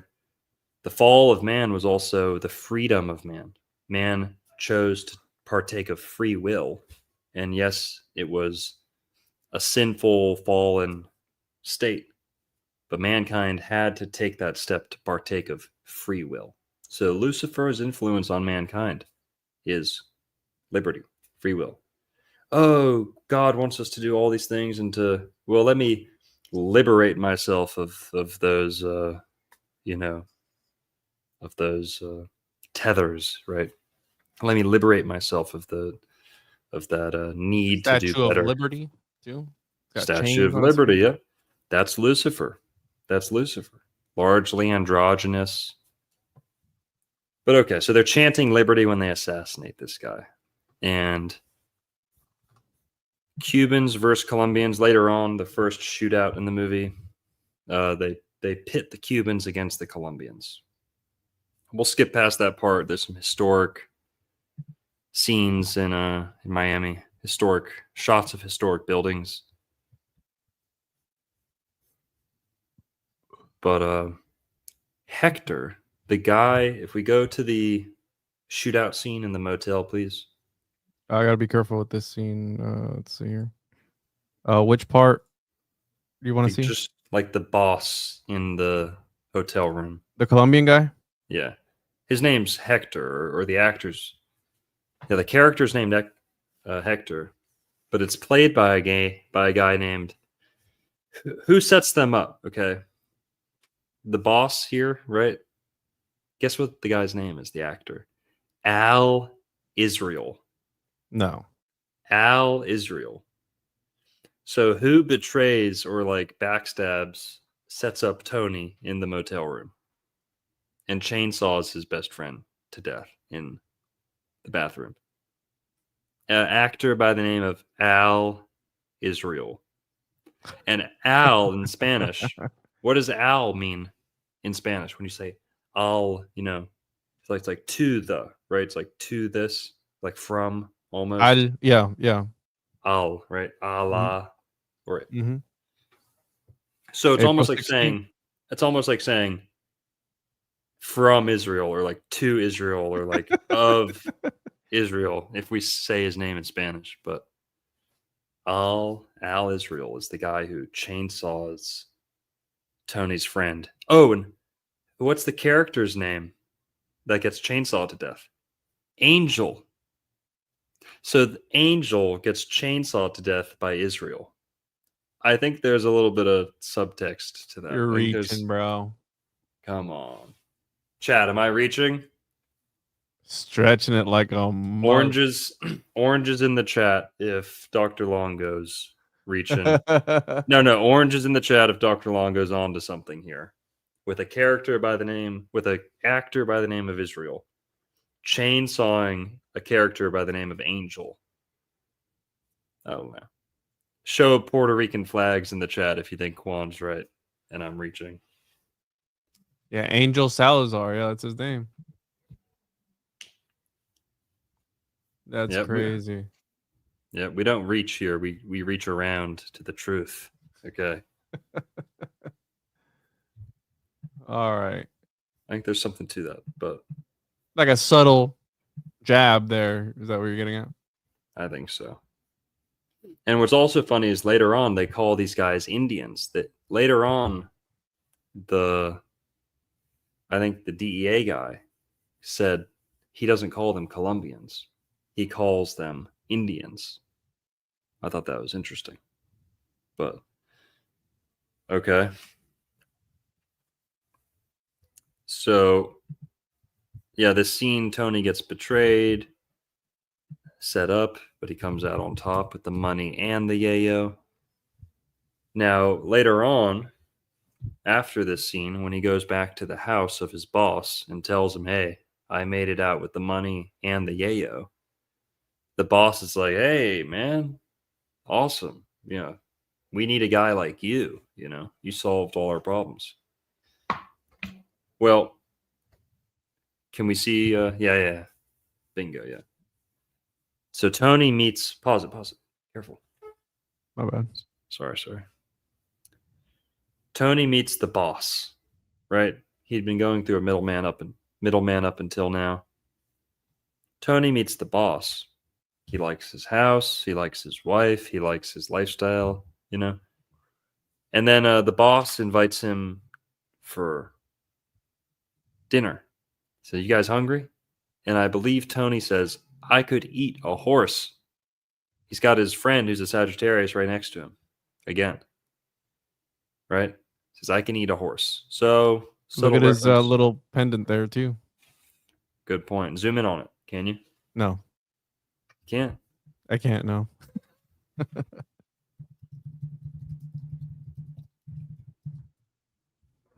All right. When the chick comes down. Michelle Pfizer, yep. They go to the Babylon.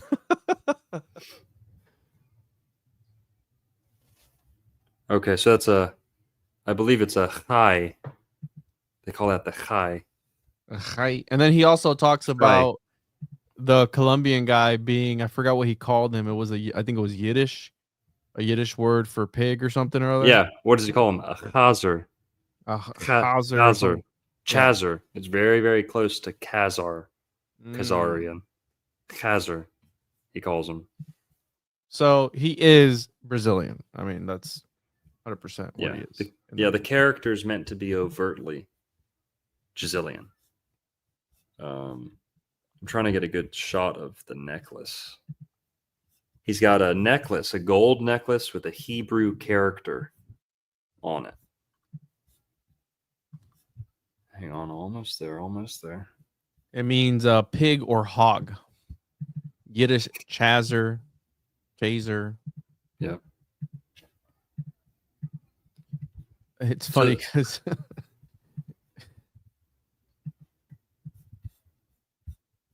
you remember there was this guy on Twitter that kept talking, like lived in New York, and he kept saying that he would hear Yiddish underground, like under his apartment building, that he could hear the Yiddish people speaking. It turned out to be real, bro. What the fuck? It's crazy. So we've got the boss with the Hebrew necklace. It's a chai, the letter chai, I believe. $5. Spelt like chai, Chai. Okay. But yeah, the character Frank Lopez is wearing a chai Hebrew necklace. Now, it's implied that he is also a Cuban Jew. Yes. Very, very common. The first wave of Cuban immigrants to America were largely Jewish too. They settled in Ybor City near Tampa Bay. So the first wave of Cubans in Florida, there was a ton in Key West already, but that's kind of like an island, whatever. They went to Tampa. So they were in Tampa in large numbers before they were in Miami in large numbers. I don't think they went to Miami until like the 50s. But they were in Ybor City near Tampa Bay in the 1890s. 1890s. Cuban Jews. Also, who was doing most of the cigar companies? You know about this? Most of the cigar companies in early Florida and Cuba were Gisilians.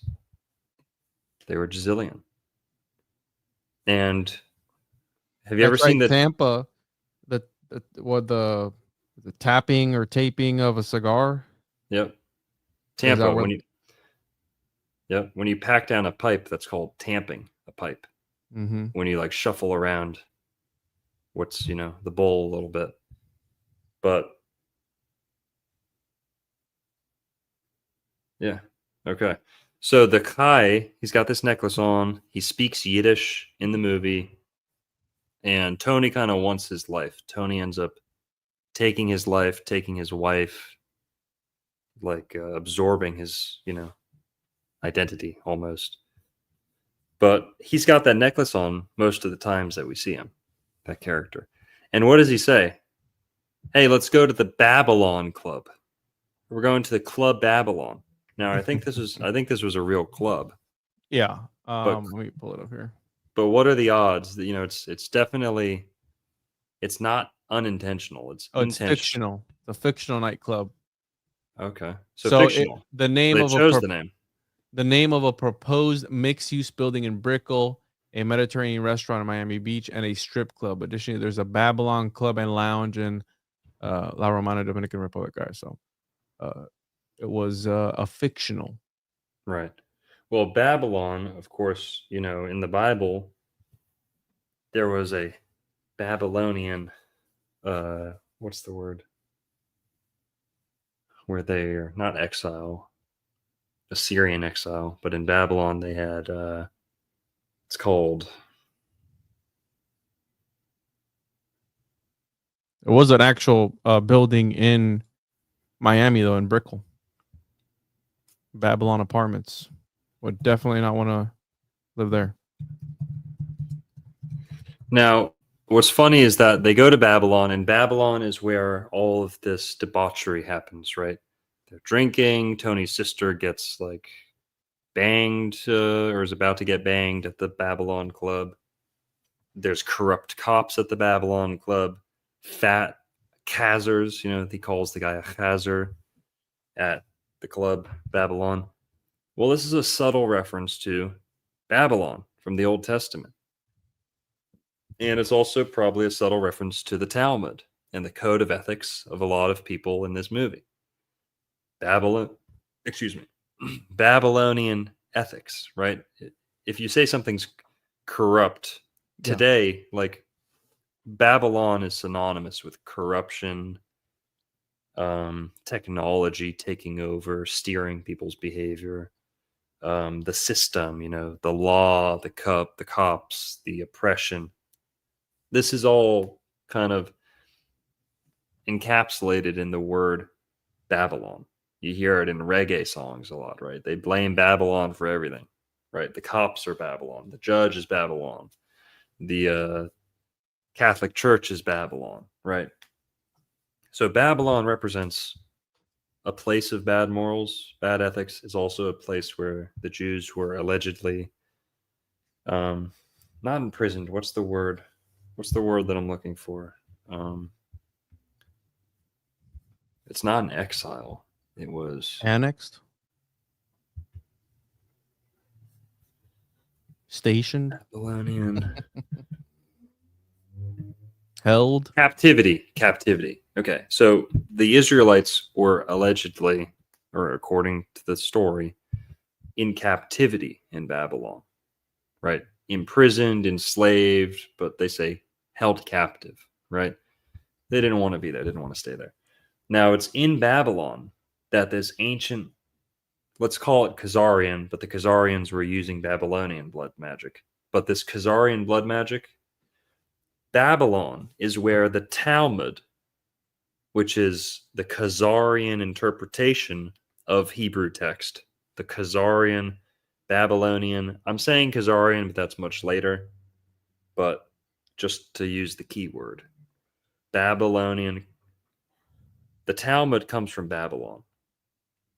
And it was in Babylon that Khazarian, what would turn into Khazarian lifestyle, religious practices, sacrificial system, was fused with the ancient Hebrew form of worship, Hebrew religion, Hebrew faith.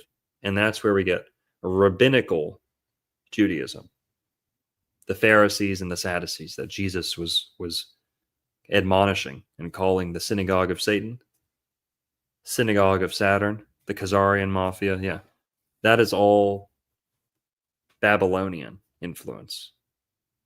That's not Holy Land stuff. That's not Jerusalem. That's not Garden of Eden.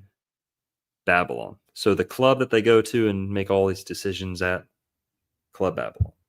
What else do you need to see? That's case closed right there, that this movie is a commentary on the role and pressure and lifestyle of Jezillians. It's kind of almost using Cubans as like a placeholder for Jezillian immigrants, right?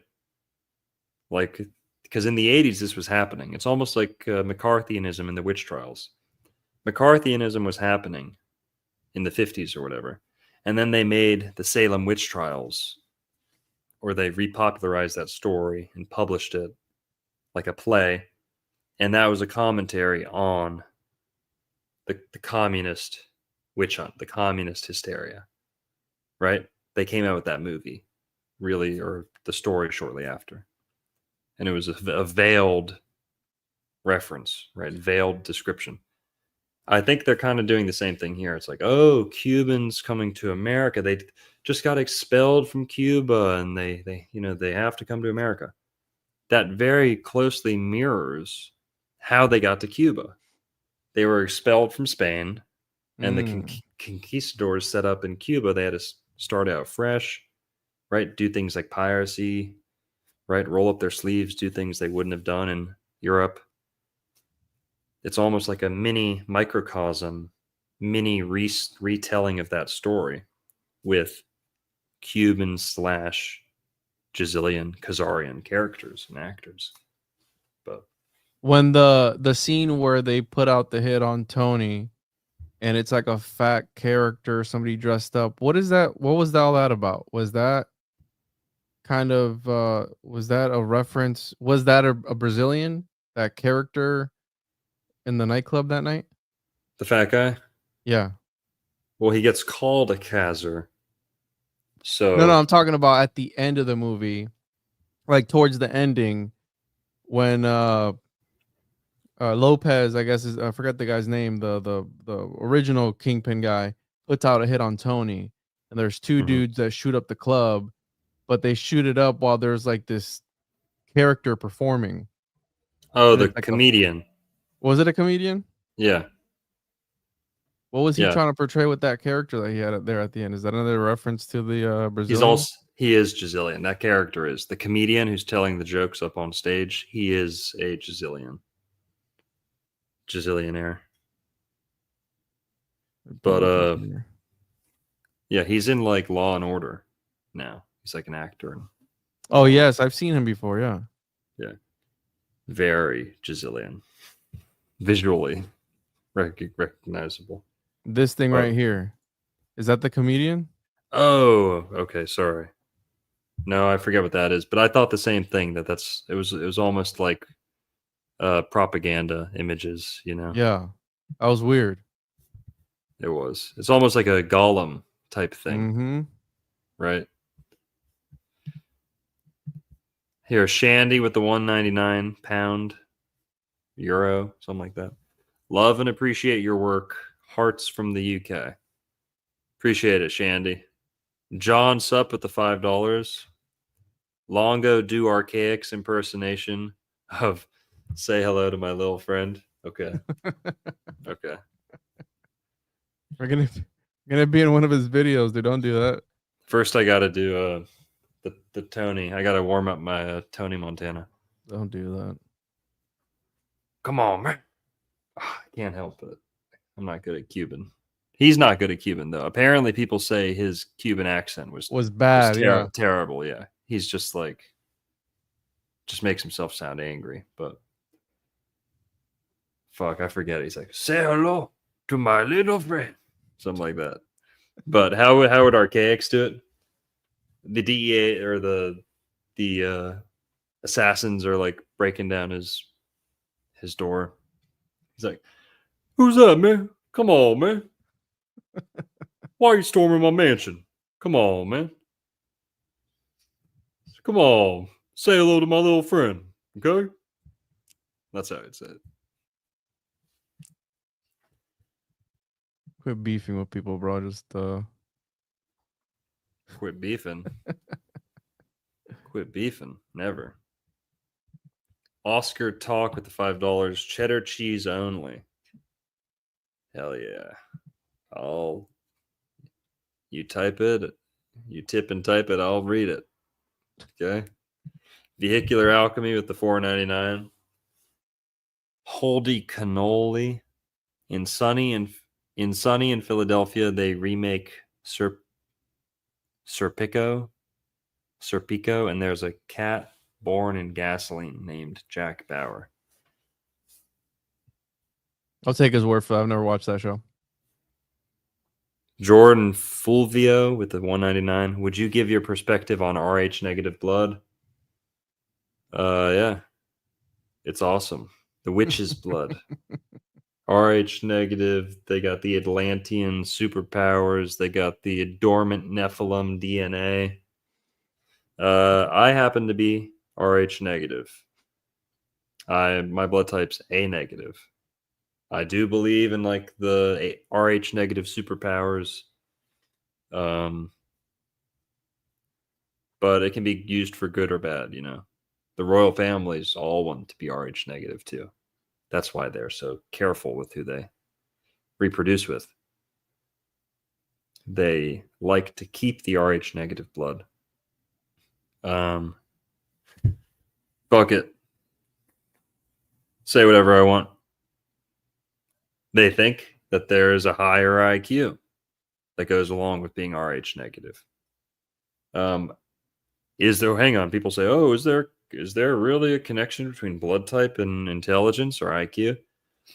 Well, we do know that type AB is more likely to be a genius, like super high IQ, than any other type. AB. It's also the rarest blood type, but that's just the letter. AB negative, I would wager, is even smarter. I think it's not us. Hang on. Hang on. What? I think someone ordered me a pizza. Hang on. Somebody what the fuck? Hey, wait up. One sec. Did somebody order him a pizza for real?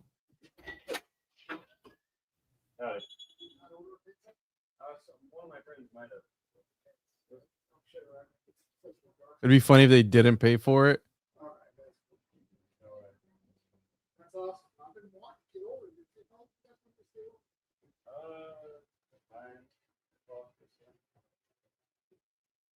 Did one of you order him a pizza for real or no? Sorry, I didn't remember.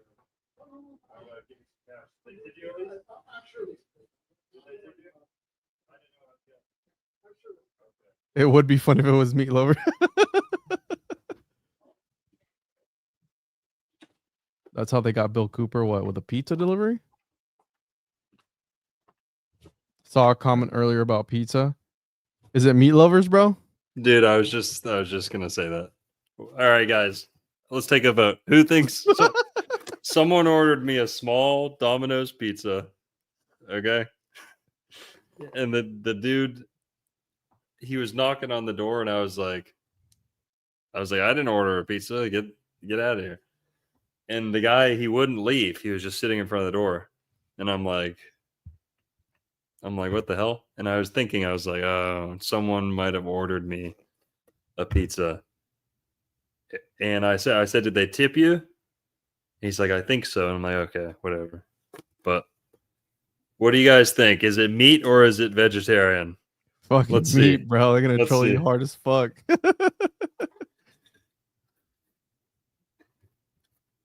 We're good, bro. Pineapple only. Oh Hell yeah. shit! There you go. Pineapple only. Hey, Let's shout out see. to whoever got you that pizza. Dude, yeah, thank you for real. That's nice of you. It was Archaics, I think. I think it was too. I heard he loves. I heard pineapple's his favorite topping as well. Wait, are you allowed to eat pizza though? Yeah, your mom's letting me eat as many calories as I want this week. So, all right, who sent the pizza? Yeah, I was trying to ask them when you were gone, but they didn't. Pineapple on pizza is blasphemy. Nope. Be careful. Lake Worth Beach is a bit shady at night. Not me. Magic Man said me. Wait, that's chicken. There's chicken. No. There's chicken on. No, I'm just kidding.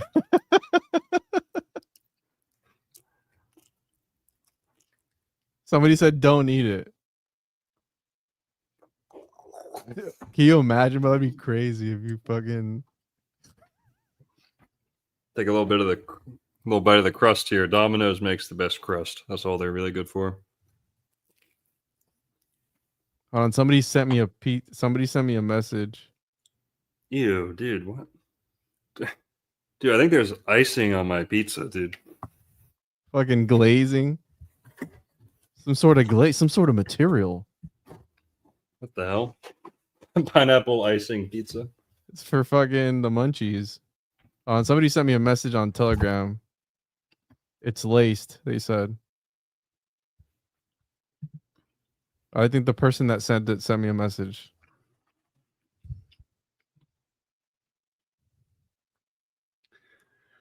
No, he didn't. Never mind. Somebody sent it, bro. That's kind of weird.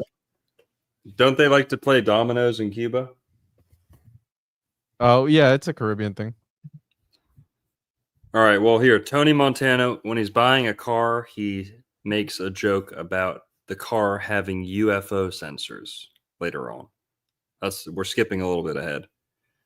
But when Tony goes to buy a new car, he says, hey, he's joking with this car salesman. Can we put UFO sensors on here? Where does the UFO pussy magnet go?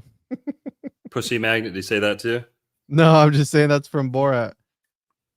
Does it have the pussy magnet? It's like, what are you talking about? I was trying to see my blood type, but I gotta like verify some stuff. Whatever. Oh, look, he told us it was coming. Oh.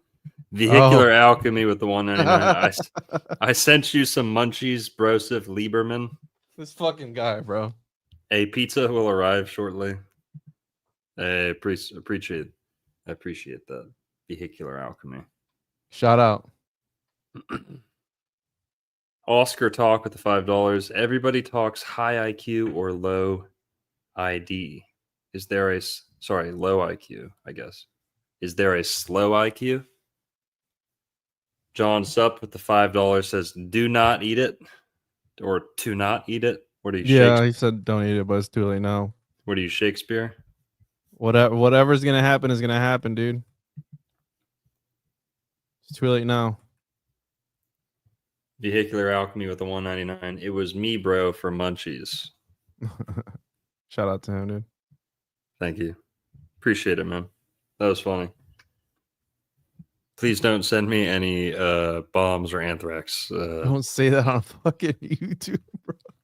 I'm teasing, joking. We're a joking, funny comedy podcast.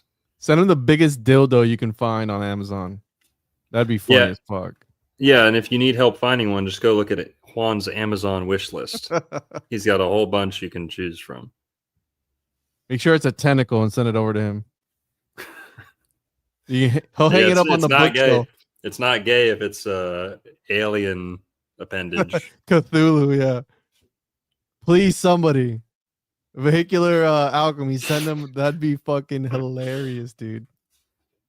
Well, Juan, that's most of what I had written down. We're only about halfway through the movie.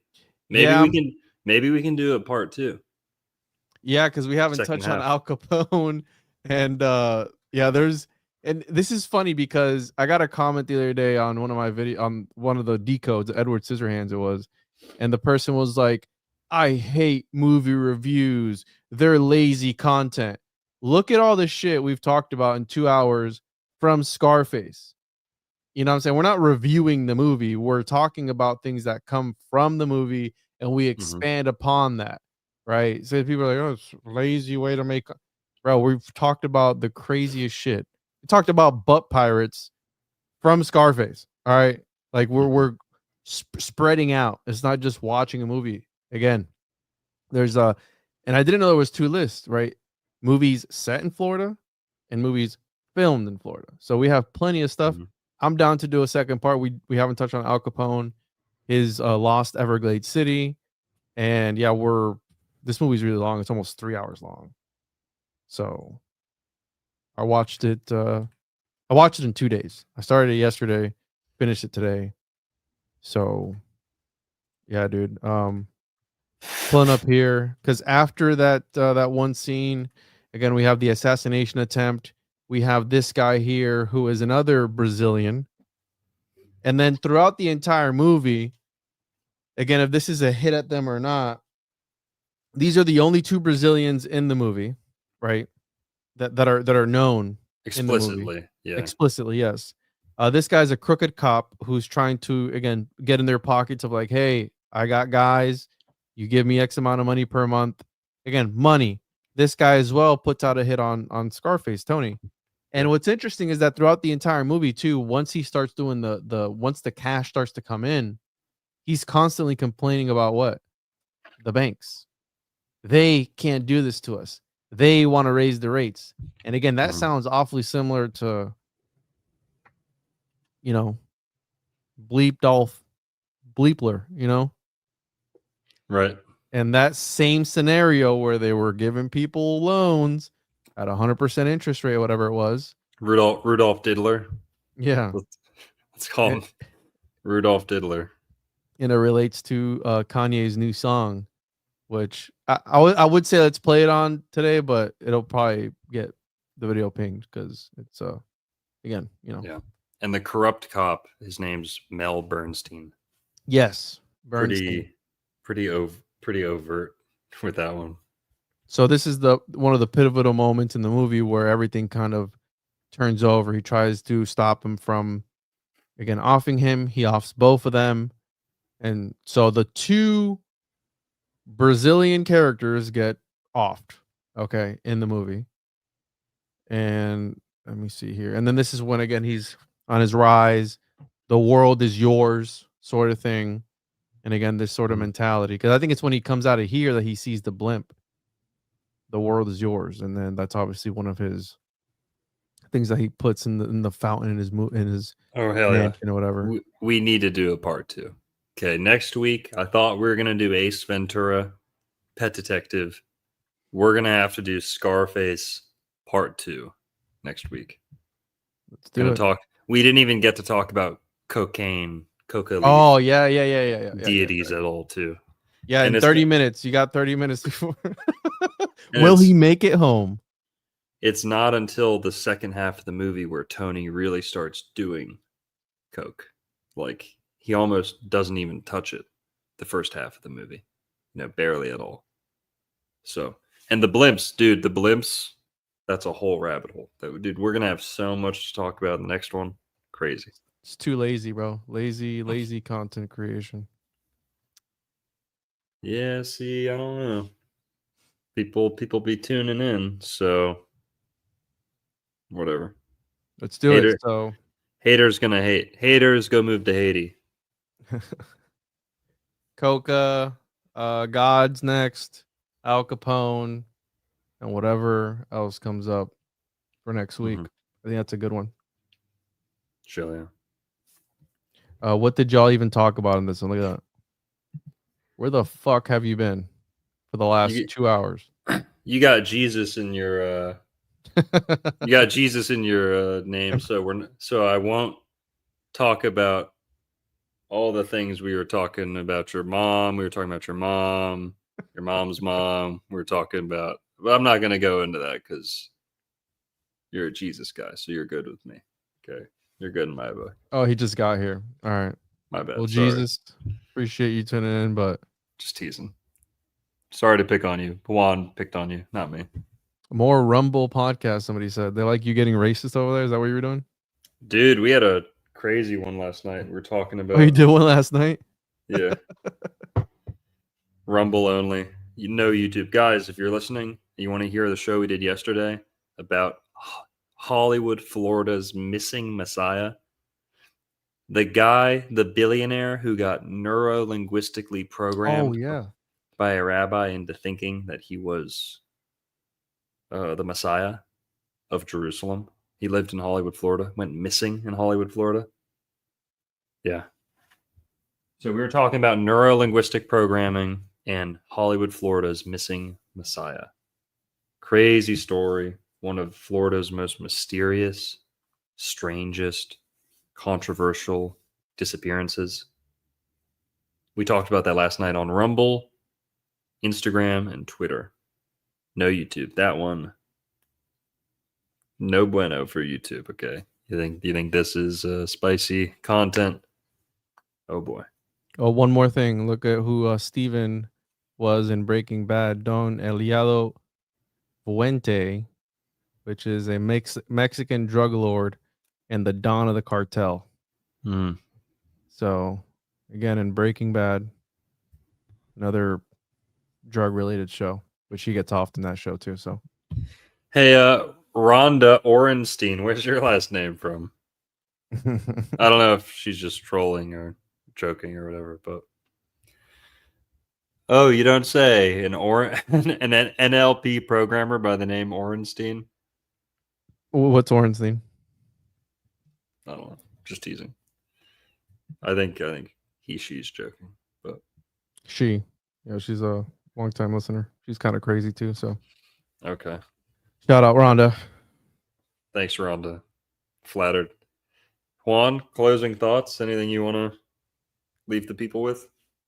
No, this was awesome. I'm gonna actually check out that book, the Jewish Pirates book.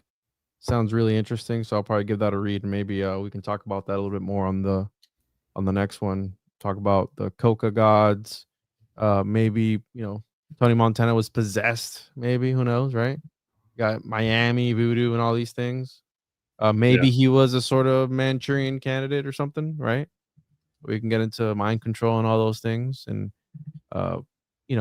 these substances being an avenue for that as well. I mean, there's a lot we can talk about. We'll save it for the next one, but this one was fun, dude. I enjoyed it. Sorry, blew my load too quick right there. Sorry. Whew. Yeah, calm down. But somebody said I miss call-ins. Call-ins are risky though, because people fucking go crazy. Yeah, we're gonna do more. The reason we haven't been doing them is because I like to do them on Wednesdays or Thursdays is when we used to do them most. We're doing this show on Thursdays, and we're doing the uncensored Rumble show on Wednesdays. So I don't know. And Friday, Saturday, Sunday, I work at the store. Mondays, I do like other people's shows. Do a Tuesday show. I don't know. What am I, fucking Sam Tripoli? I'm doing a fucking... What the fuck else are you going to do, bro?